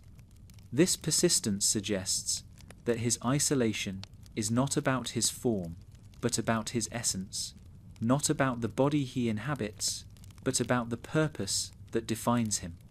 No transformation addresses his isolation, because his isolation is what he is, rather than merely a circumstance he occupies. The lich cannot become less alone, because aloneness is constitutive of his being. The moments when the lich is temporarily neutralized, when his threat is contained, when he is imprisoned or transformed into something harmless, provide the other characters with relief from his menace, but do not change his fundamental nature. Sweet Pea, the being he becomes when his evil is suppressed, is not alone in the way the lich is alone, has connections and relationships and desires for connection. But the lich remains within Sweet Pea, the potential for absolute isolation contained within a being who experiences normal loneliness. This containment suggests that the lich's isolation is something that can be suppressed but not eliminated, present as potential even when not manifest, lurking within forms that appear connected. The philosophical implications of the lich's existence extend to questions about whether desire for connection is essential to consciousness or merely common to it. Most beings want relationship, experience isolation as deprivation, suffer when connection fails. The lich suggests that consciousness without such desire is possible, that beings can exist who simply do not want what loneliness is the absence of. This suggestion is disturbing because it challenges assumptions about what makes life meaningful, implies that the connections we value might not be necessary but merely preferred, reveals the contingency of what we might want to believe is essential. The lich is lonely and does not care, and his not caring raises questions about why caring matters. The contrast between the lich and the other cosmic threats in Adventure Time illuminates his particular kind of isolation. Golb represents chaos, entropy, destruction, but Golb does not seem to have the personal quality of the lich's extinction drive. The various demons and monsters that appear throughout the series want things, have desires, can be reasoned with, or tricked, or defeated through understanding what they want. The lich wants nothing except ending, has no desires that can be manipulated, cannot be addressed through the give and take that relationship involves. His threat is pure in a way that makes him uniquely isolating, both isolated himself and isolating to others who encounter him. The question of whether the lich was always as he is now, or whether he became this way through some process of transformation, relates to whether his isolation is original or acquired. If he was always pure extinction drive, then his loneliness is essential to him, built in from the beginning. If he became what he is through some transformation, then his loneliness is the product of that transformation, something that happened to him rather than something he simply is. The show suggests the former, but leaves room for mystery, for the possibility that even the lich has a history that might explain what he has become. Either way, his current isolation is absolute. His present loneliness total, whatever past might have preceded it. The voice of the lich, rare and chilling whenever it appears, communicates his isolation through its very quality.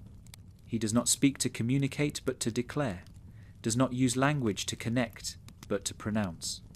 The words themselves are isolating, speak of ending and darkness in ways that foreclose dialogue, create distance in the very act of speech. When the lich speaks, he demonstrates that language itself can be a tool of isolation rather than connection, that communication can separate as effectively as silence. His voice is the sound of absolute loneliness given form, the audio expression of isolation so complete it has become cosmic principle. The world of Oo itself might be understood as lonely, a land shaped by catastrophe, populated by beings who emerged from destruction, haunted by absences that no one fully remembers. The mushroom war that created this world killed almost everything, ended the civilization that preceded it, left ruins and mutations and transformed beings in its wake. The world that grew from this ending carries the loneliness of survival, the isolation of existing after rather than during, the peculiar emptiness of places where almost everyone who was there is now gone. Oo is cheerful on the surface but grieving underneath, colourful but built on bones, magical but marked by loss, that pervades everything, even when it is not explicitly acknowledged. The ruins that appear throughout the show, the remnants of pre-war civilization, represent this collective loneliness in physical form. They are everywhere, impossible to avoid, constant reminders of what was and is no longer.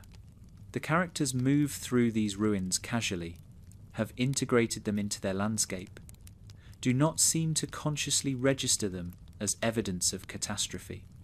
But the ruins shape the world nonetheless, create the backdrop against which all action takes place, establish the fundamental condition of U as a place that exists because something else ended. The loneliness of the world is architectural, built into the environment, present in every episode, even when it is not the focus. The various kingdoms of U, each isolated from the others, represent this collective loneliness in political form. They are separate, distinct, connected by relationships between rulers, but not by any broader social fabric. There is no U-wide community, no shared identity that encompasses all the kingdoms, no sense of collective belonging that might address the isolation of individual beings. The political structure of U reflects and reinforces the loneliness of its inhabitants, creates a world where isolation is not merely individual but structural, where the very organization of society prevents the kind of connection that might address the loneliness society contains.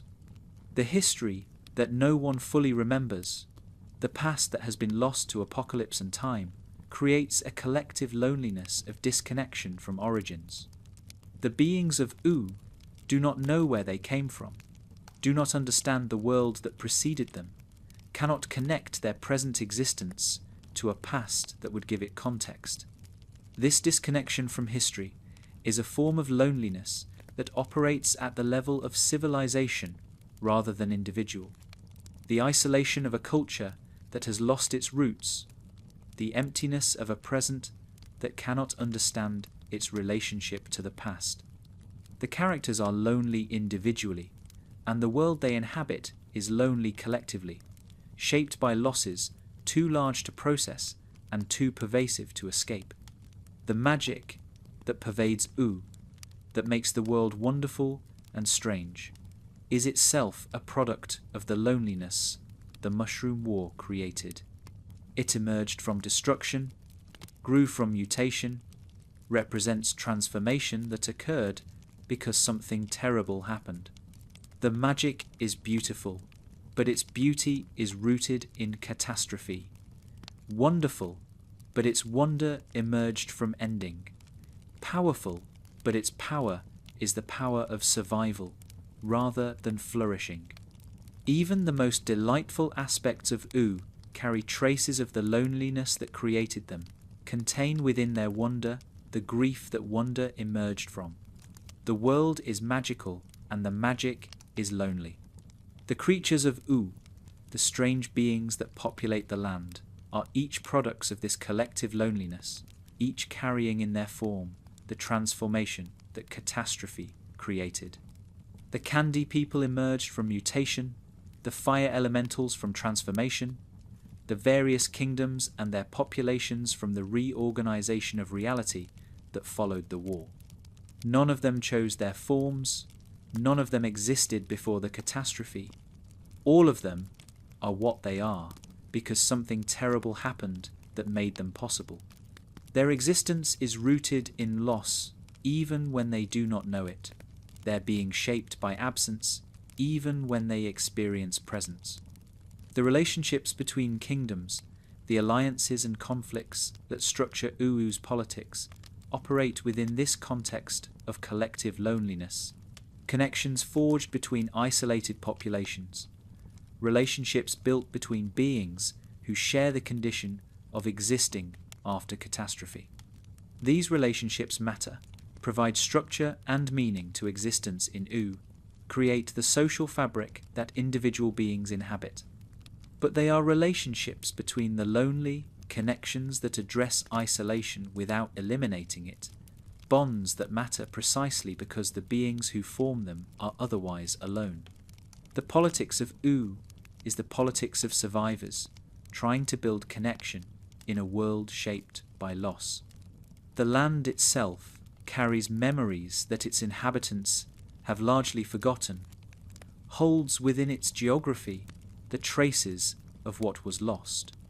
The ruins, the transformed landscapes, the places where something important happened that no one now remembers, all constitute a kind of material loneliness, the isolation of a world from its own history.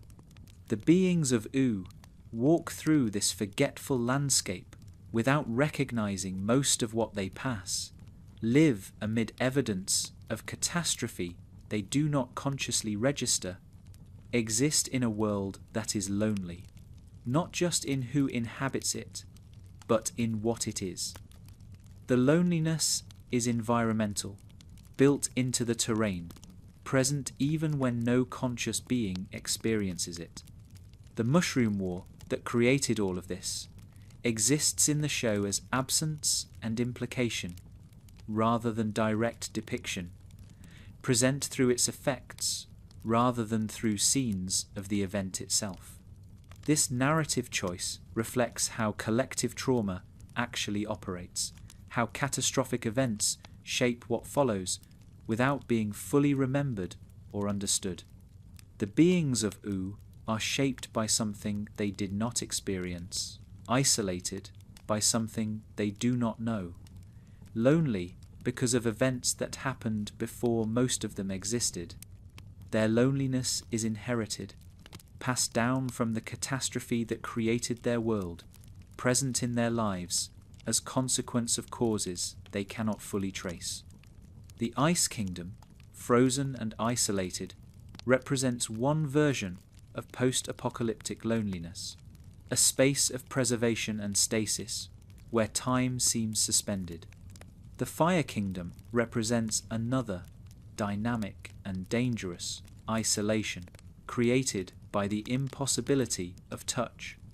The Candy Kingdom represents yet another, constructed and artificial loneliness, embedded in the relationship between creator and created. Each kingdom embodies different aspects of the collective loneliness that pervades OO different ways, that the catastrophe's aftermath has organized itself into habitable but isolated spaces. The diversity of kingdoms is also a diversity of lonely conditions, different answers to the same fundamental problem of existing after most existence has ended. The relationship between the elemental nature of many kingdoms and their isolation deserves attention. Beings made of fire cannot safely touch beings made of candy. Beings made of ice exist at temperatures that would destroy others. The elemental differences that make the various populations distinctive also make them mutually inaccessible, create barriers to connection that are physical before they are social. This elemental isolation is another inheritance from the catastrophe, another way that the world that emerged from destruction is structured around separation rather than connection. The beings of OO are lonely, partly because the nature of their existence makes full contact with other natures difficult or dangerous. The tree fort where Finn and Jake live might be understood as an attempt to create a space that resists the collective loneliness of OO, a home that is warm and connected in a world characterized by isolation. It works to some degree. The tree fort is a place of friendship, of belonging, of the kind of connection that the rest of OO often lacks. But even the tree fort cannot fully escape the loneliness that pervades the world. Finn remains the last human even within its walls. Jake carries whatever loneliness his easygoing nature conceals. Bimo maintains cheerfulness that may mask isolation. The tree fort is refuge from loneliness, but not escape from it, a place where isolation is managed rather than eliminated. The relationship between loneliness and time operates throughout Adventure Time in ways that shape how isolation is experienced by different characters. Immortal characters like Marceline and Bubblegum experience loneliness, stretched across centuries, accumulated losses that compound over time, isolation that deepens as connections inevitably end while they continue. Mortal characters experience loneliness, bounded by lifespan, intense but finite, painful but time-limited in ways that immortal loneliness is not. The show's attention to different temporal scales of loneliness suggests that isolation is not one thing but many, that the loneliness of a moment differs from the loneliness of a lifetime, differs from the loneliness of centuries. The future glimpsed in various episodes and specials reveals loneliness persisting across time, still present in the distant future of Ooh, still shaping the lives of beings who exist long after the show's present. Bimo in the far future, Simon in various futures, the continuation of patterns established in the show's present, all suggest that loneliness is not a problem that time solves, but a condition that time extends. The future does not promise relief from isolation, but continuation of it, not resolution of loneliness, but its perpetuation in new forms. This temporal extension is both tragic and, in a strange way, reassuring. The loneliness is real and persistent, but it is also survivable, something that beings continue to live with across scales of time that dwarf individual experience. The cyclical nature of many relationships in the show, the repetition of patterns across time, suggests that loneliness operates through time in ways that are not simply linear. Characters lose and reconnect, are estranged and reunite, experience isolation and then connection and then isolation again. This cyclicality means that loneliness is not simply a state to be escaped, but a phase to be passed through. Not a permanent condition, but a recurring one. Not something that resolution eliminates, but something that returns even after apparent resolution. The cycles are not hopeless, but they are honest, acknowledging that loneliness addressed can become loneliness again, that connection achieved can be lost, that the work is ongoing rather than ever finally complete. The intersection of personal and cosmic time creates particular forms of loneliness for characters whose existence spans both scales. Prismo exists outside normal time, experiencing isolation that has no clear beginning or end. Marceline has lived through history, experiencing loneliness that extends back to events that shaped the present world. The Ice King has lost track of time, experiencing loneliness in an eternal present, disconnected from past or future. Each of these temporal relationships creates different textures of isolation, different ways of being alone that the show explores through their specific experiences. Loneliness in Adventure Time is always loneliness in time, shaped by how characters experience duration, by how long their isolation has lasted, and how long it might continue. The present moment, where most of the show takes place, is shaped by both the loneliness of the past and the anticipated loneliness of the future.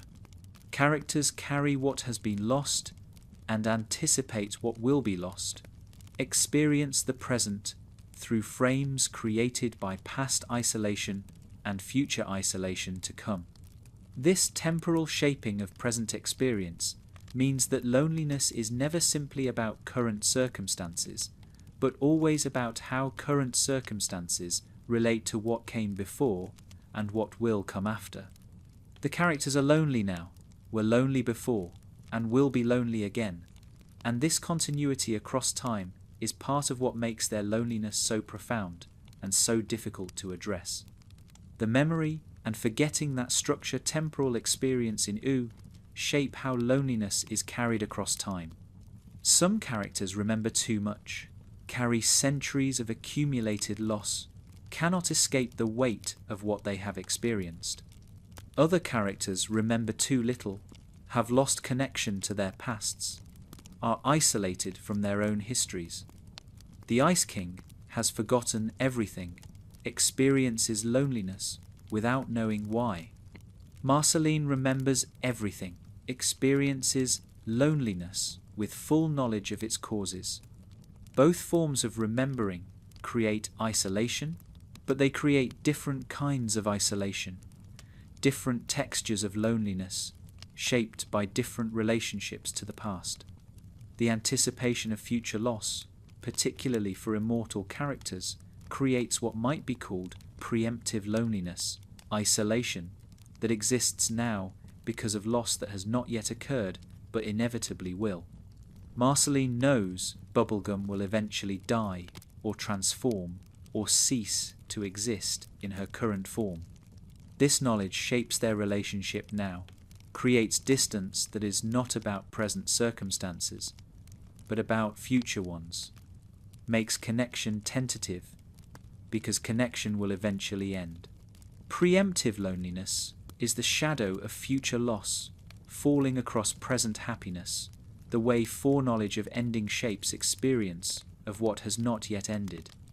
The hope that persists despite all this temporal loneliness, the connections that characters make knowing they will eventually lose them, the relationships that matter despite their inevitable endings, represents a kind of courage that the show celebrates without making it seem easy.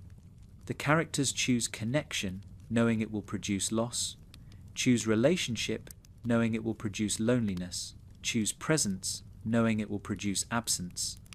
This choice is the show's answer to the problem it so thoroughly explores. Not that loneliness can be eliminated, but that connection is worth pursuing, despite the loneliness it will eventually create. The temporal extension of loneliness is also the temporal extension of meaning, the creation of significance that persists across time even as it changes form. The endings that punctuate the show, the conclusions of arcs and relationships and storylines, each represent moments where temporal loneliness becomes actual, where anticipated loss becomes real loss, where the future that was feared becomes the present that must be lived. These endings are not failures of connection, but completions of it, not the defeat of relationship, but its conclusion. The loneliness that follows ending is not evidence that connection was worthless, but proof that it mattered. Grief that measures what was valued. Isolation that testifies to what presence meant. Time produces loneliness, but time also produces the connections whose endings that loneliness mourns. The distant future glimpsed in the finale and in distant lands shows OO transformed but still present, the world continuing long after the present characters' stories have concluded. This continuation suggests that time will produce new forms of connection and new forms of loneliness, that the patterns traced in this analysis will repeat with different characters in different circumstances, that loneliness is not a problem specific to the present, but a feature of existence that will persist as long as existence persists. The future is not escape from loneliness, but continuation of it, the temporal extension of a condition that characterizes all conscious life in a world shaped by loss. The show's relationship to its own ending, the conclusion of the narrative that contains all these lonely characters, represents a meta-level of temporal loneliness. The show ends, the characters' futures become fixed, the possibility of new stories closes off. Viewers who have accompanied these characters through their loneliness must now experience their own form of loss, the ending of something that mattered, the isolation that follows completion. The show's meditation on loneliness extends to its own relationship with its audience. acknowledging that even the connection between fiction and those who love it is temporal, bounded, destined to produce the loneliness that all endings create. The connections that persist despite loneliness, the relationships that matter even when they cannot fully address isolation, represent Adventure Time's most important statement about how to live with the condition it so thoroughly explores. The show does not promise that loneliness can be cured. It does not suggest that the right relationship will eliminate isolation. It does not offer false hope that connection, if pursued correctly, will solve the fundamental problem of being alone. Instead, it shows characters building relationships that help without healing, finding connection that matters without being complete, learning to live with loneliness rather than learning to escape it. Finn and Jake's relationship models what connection looks like when it cannot fully bridge the gaps between beings. They love each other, adventure together, share a home and a life and a bond that is central to both of them, and they remain somewhat alone even together, separated by differences in age and experience and nature that their love cannot entirely overcome. Their relationship works not because it eliminates their individual lonelinesses, but because it provides companionship through those lonelinesses. Presence that matters even when it cannot fully understand. They are alone together, and being alone together is better than being alone. Marceline and Bubblegum's relationship models what connection looks like across vast differences in nature and centuries of complicated history. They have hurt each other, been estranged, found their way back through processes that the show depicts as difficult and gradual and never fully complete. Their reconciliation does not erase the loneliness that each carries independently, but creates a space where that loneliness can be shared, where isolation can be acknowledged without having to be solved.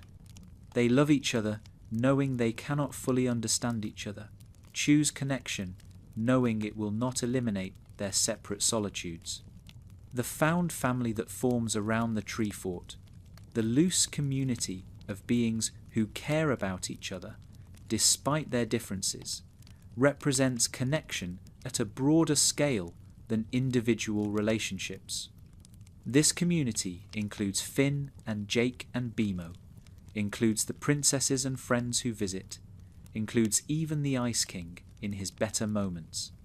It is not a community that eliminates loneliness, but one that creates space for lonely beings to be together, a network of relationships that acknowledges isolation while refusing to let isolation be the only thing.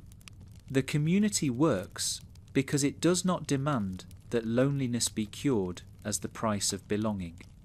The care that characters show for each other, the ways they help and support and show up, despite the limits of what they can understand or provide, represents love that is real without being sufficient. Bubblegum protects her citizens even though she cannot truly know them. Marceline plays music for audiences who cannot fully comprehend what the music means to her. Finn helps everyone he can, even though helping cannot address his fundamental isolation.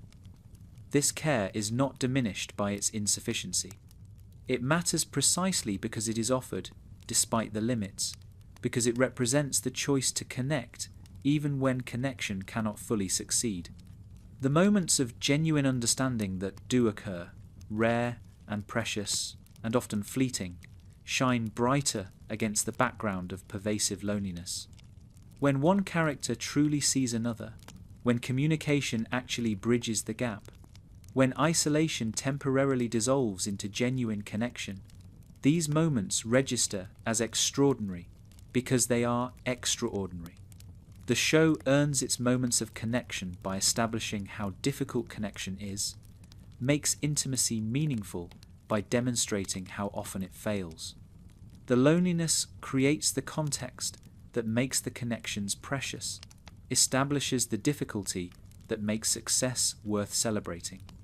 The physical expressions of connection that the show depicts, the hugs and handholds, and moments of proximity carry weight because of the isolation they temporarily address. When Finn and Jake embrace, the hug means more, because we know how alone Finn is in ways Jake cannot fully reach. When Marceline and Bubblegum finally kiss, the kiss means more because we know the centuries of loneliness that preceded it.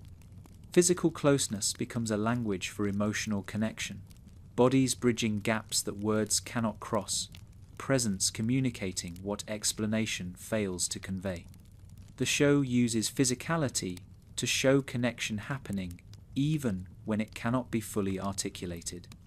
The music that runs through Adventure Time, the songs that characters sing and play, serves as another medium for connection that operates despite loneliness.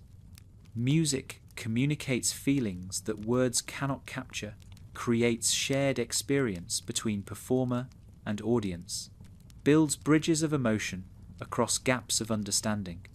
Marceline's songs reach listeners who cannot fully know what she has experienced.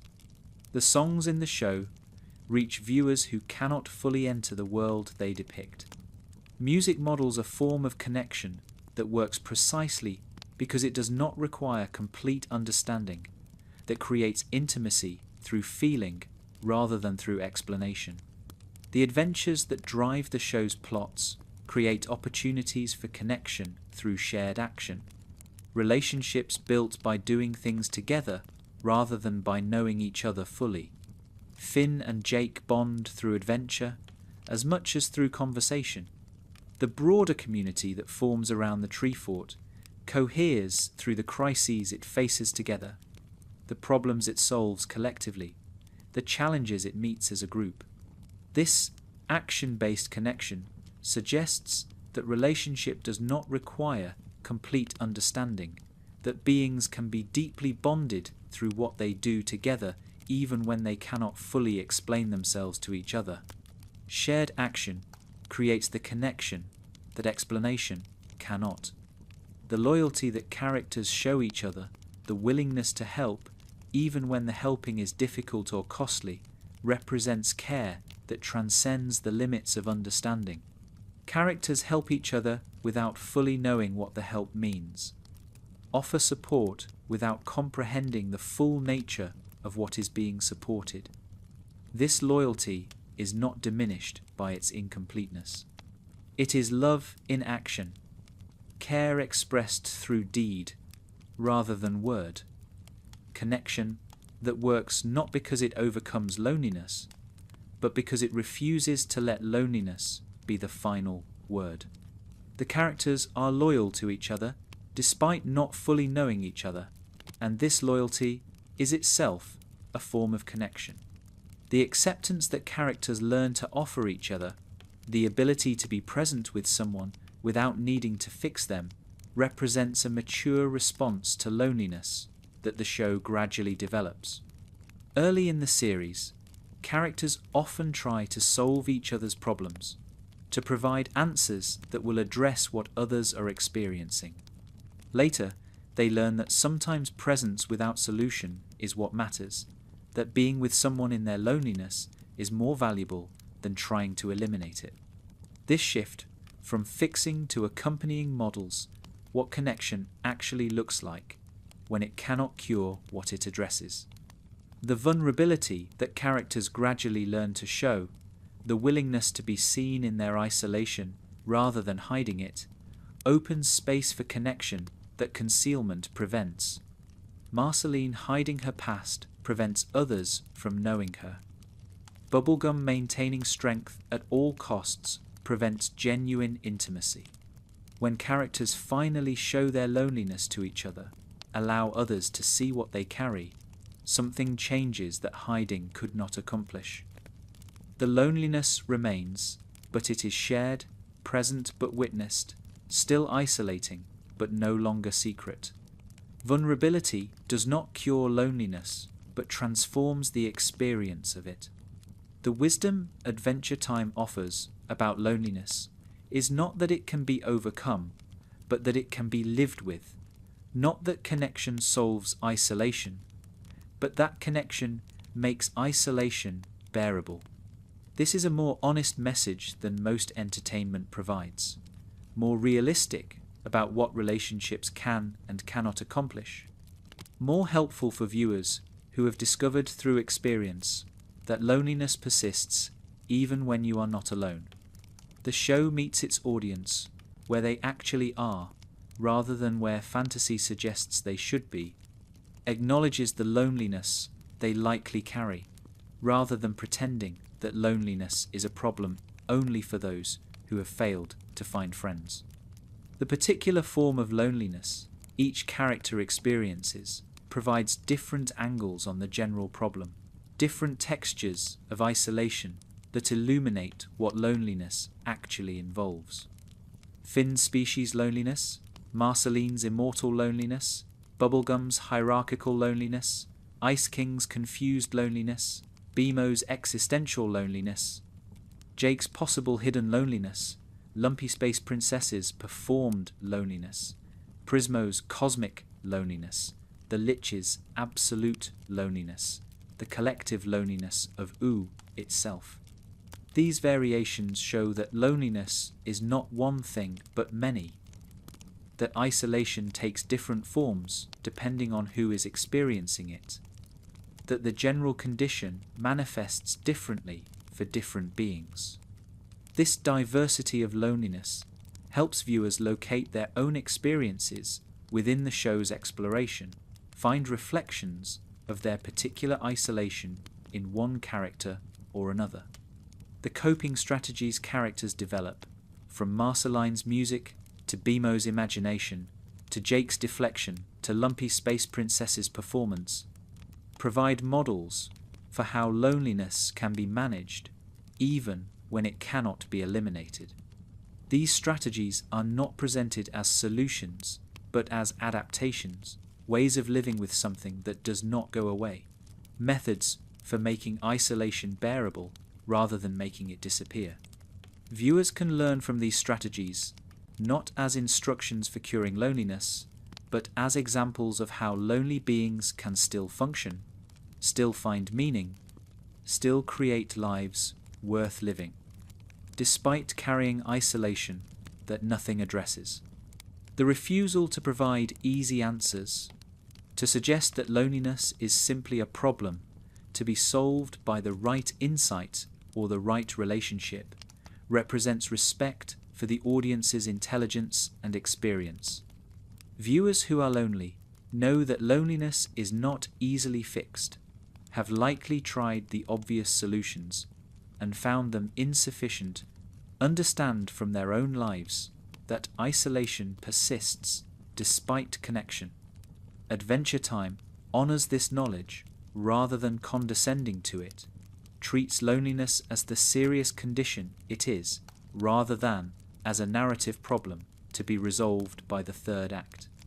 The show's honesty about the persistence of loneliness is itself a form of comfort and validation, that the experience of remaining lonely despite doing everything right is real and shared. The beauty that persists despite loneliness, the joy that characters find even while carrying isolation, demonstrates that loneliness need not preclude happiness. Finn has adventures and saves people, and experiences genuine delight despite his species' isolation.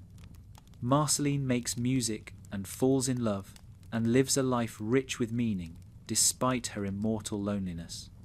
The show is not depressing, despite its honest treatment of loneliness, because it shows that loneliness and happiness can coexist, that carrying isolation does not prevent experiencing joy, that life can be good without being free of the particular form of suffering that loneliness represents. The humour that pervades Adventure Time, the jokes and absurdities and moments of genuine comedy, serves as evidence that loneliness does not preclude lightness. The show makes its audience laugh while exploring isolation, finds humour in situations that are also sad, refuses to let the serious themes it explores prevent it from being genuinely funny. This combination of depth and levity models something important about living with loneliness. that it is possible to carry something heavy while still experiencing lightness, to be both burdened and joyful, to take loneliness seriously without letting it prevent laughter. The creativity that flourishes throughout OO, the art and invention and imagination that characters constantly display, suggests that loneliness can coexist with creative abundance. Bubblegum's science, Marceline's music, BMO's games, the endless invention that fills the show's world, all happen despite the loneliness that their creators carry. Perhaps creativity even draws from loneliness, transforms isolation into material for making, converts the pain of being alone into the motivation for creating something that might connect with others.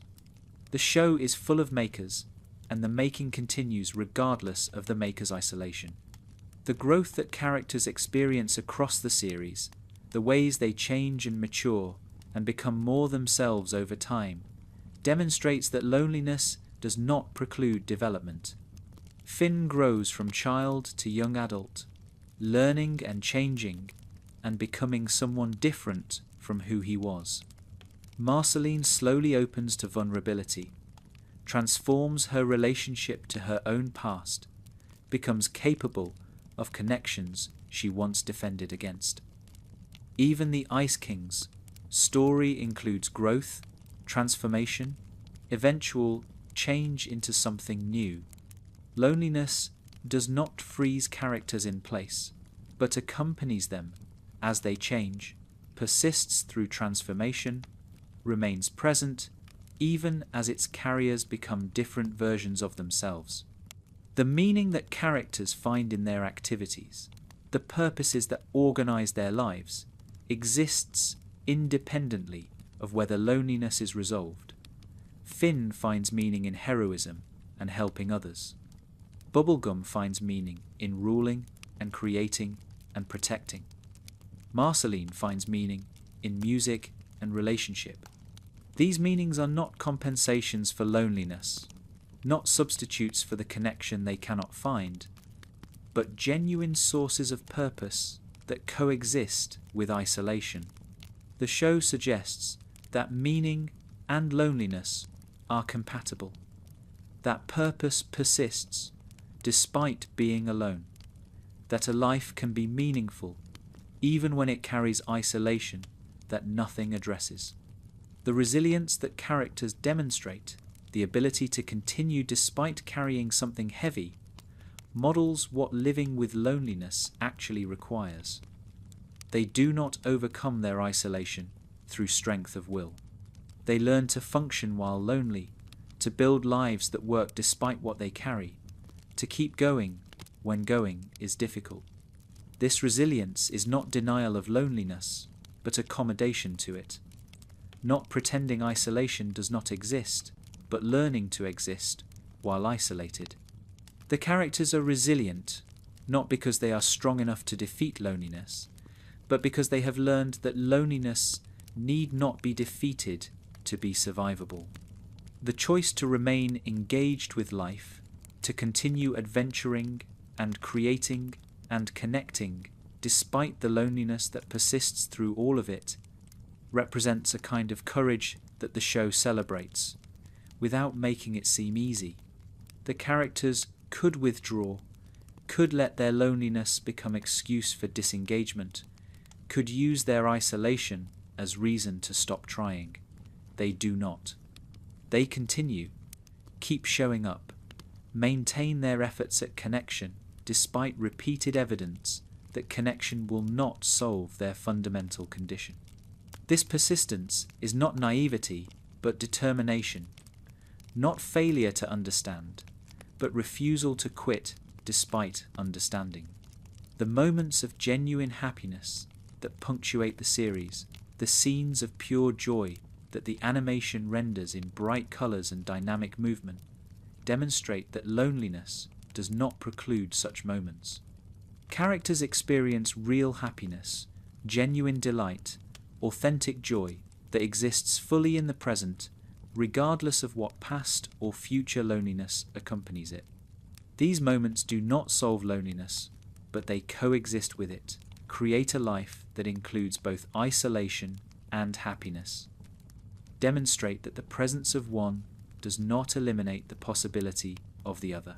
The final image this analysis offers is of U as a land of lonely beings who have found ways to be lonely together, who have built connections that matter without being complete, who have created a world worth living in despite the losses and isolations that pervade it.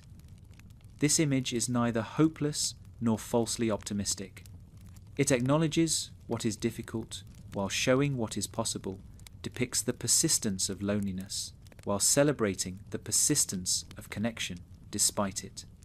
U is a lonely place, and it is also a place where love happens, where friendship matters, where beings who cannot fully understand each other still manage to care. The mushroom war that created this world destroyed almost everything, and in its aftermath, something beautiful emerged. The beings of U are products of catastrophe, inheritors of trauma they do not fully remember, lonely because of histories they did not choose. And they have built kingdoms and formed relationships and created meaning from materials that seem to offer only destruction. Their loneliness is real, but so is their flourishing. Their isolation genuine, but so are their connections. The show offers both truths simultaneously, refuses to choose between them, insists that life is both lonely and worthwhile at the same time.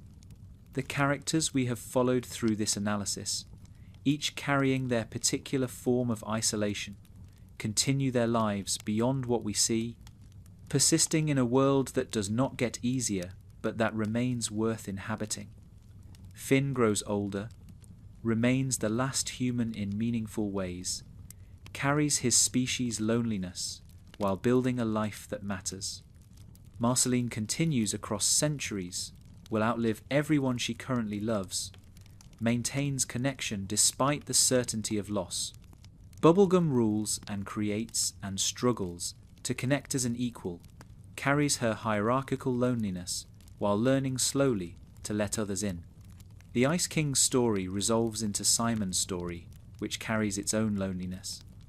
Bimo continues cheerfully, managing existential isolation through imagination and presence.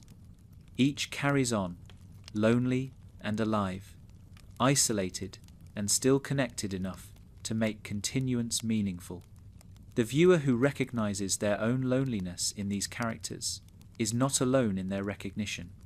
Others have watched the same show and felt the same resonance, have seen their isolation reflected in Finn or Marceline or Bubblegum or whoever spoke most directly to their particular experience.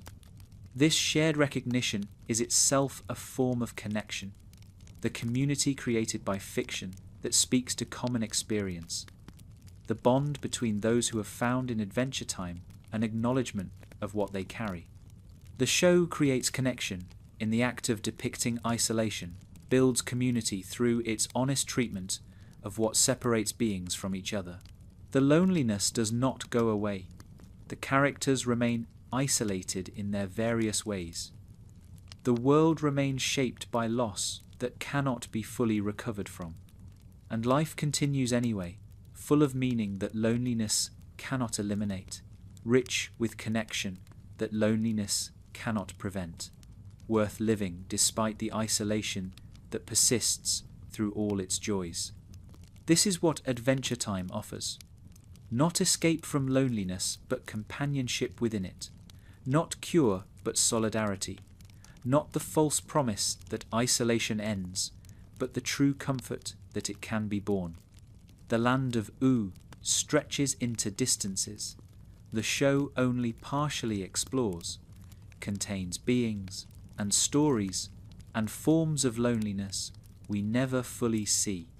What we do see suggests that everywhere we might look, we would find the same pattern. Beings who are alone in ways specific to their natures, isolated by the particular conditions of their existence, carrying loneliness that connection addresses, but does not eliminate.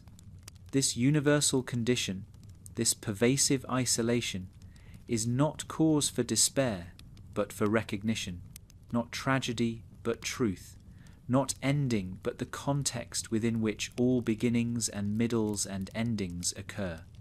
The show's ending, the final episode that concludes the main series, depicts catastrophe and survival and continuation in ways that echo the Mushroom War that began everything. The world is threatened, is transformed, continues in new forms that carry the past into the future. The loneliness that has pervaded everything persists into whatever comes next, will characterize whatever beings emerge from whatever transformations occur, will remain the context for connection as long as there are beings capable of isolation. The ending is not resolution of loneliness, but affirmation that loneliness is permanent, that it will persist through all the changes the world undergoes, that it is as fundamental to existence as the existence it accompanies. The invitation the show extends to its viewers is to recognize themselves in its characters, to find their own loneliness reflected in the loneliness it depicts, to feel less alone through the acknowledgement that loneliness is shared.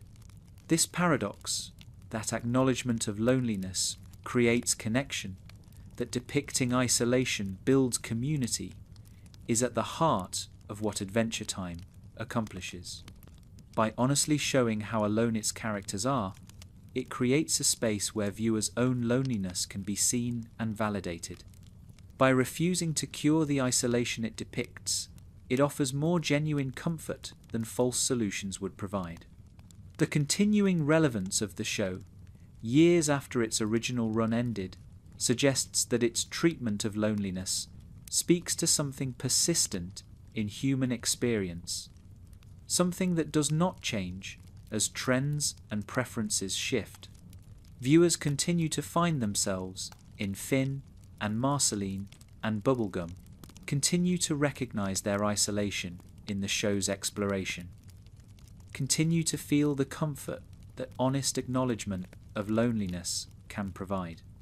The show has become a touchstone for those who are lonely, a reference point for those who carry isolation, a shared text that creates community among those who might otherwise feel entirely alone. The legacy of Adventure Time extends beyond entertainment into the territory of comfort and recognition. For viewers who discovered it at the right moment, who found in its characters reflections of their own experience, the show provided something valuable precisely because it did not try to solve what cannot be solved. It offered companionship instead of cure, recognition instead of remedy, the comfort of being seen rather than the false comfort of being fixed. This is what the lonely actually need, and Adventure Time provided it through the simple act of depicting loneliness honestly. The themes explored in this analysis, the forms of isolation traced through character after character, the persistent loneliness that shapes the world of OO, continue to resonate because they speak to something real. Loneliness is not a problem that better entertainment or better relationships or better circumstances will eliminate. It is a feature of conscious existence, a condition that accompanies being a self that is separate from other selves, a reality that connection addresses but does not remove. Adventure Time understood this and built a show around it, creating something that will remain relevant as long as beings are capable of feeling alone. Sleep well. You are not the only one who lies awake with thoughts that feel too large to share. The characters of OO understand, each in their own way, what it means to carry something that others cannot fully see. They would recognize you, as you have perhaps recognized them, as fellow travelers in a condition that cannot be cured but can be companioned. The loneliness is real. So is the connection that this sharing creates. Both things are true, and both things matter, and both things will persist as long as there are beings capable of feeling them. The night stretches around you, as it stretches around everyone who has ever felt alone. Somewhere, others are awake with their own versions of what you carry, their own forms of the isolation that feels unique but is actually shared. Adventure time is one thread in the web of things that connect lonely beings to each other. One voice in the conversation that acknowledges what most voices prefer to ignore. The show spoke of loneliness honestly, and in doing so, it spoke to those who needed honesty more than comfort, truth more than solution, recognition more than cure. Sleep well.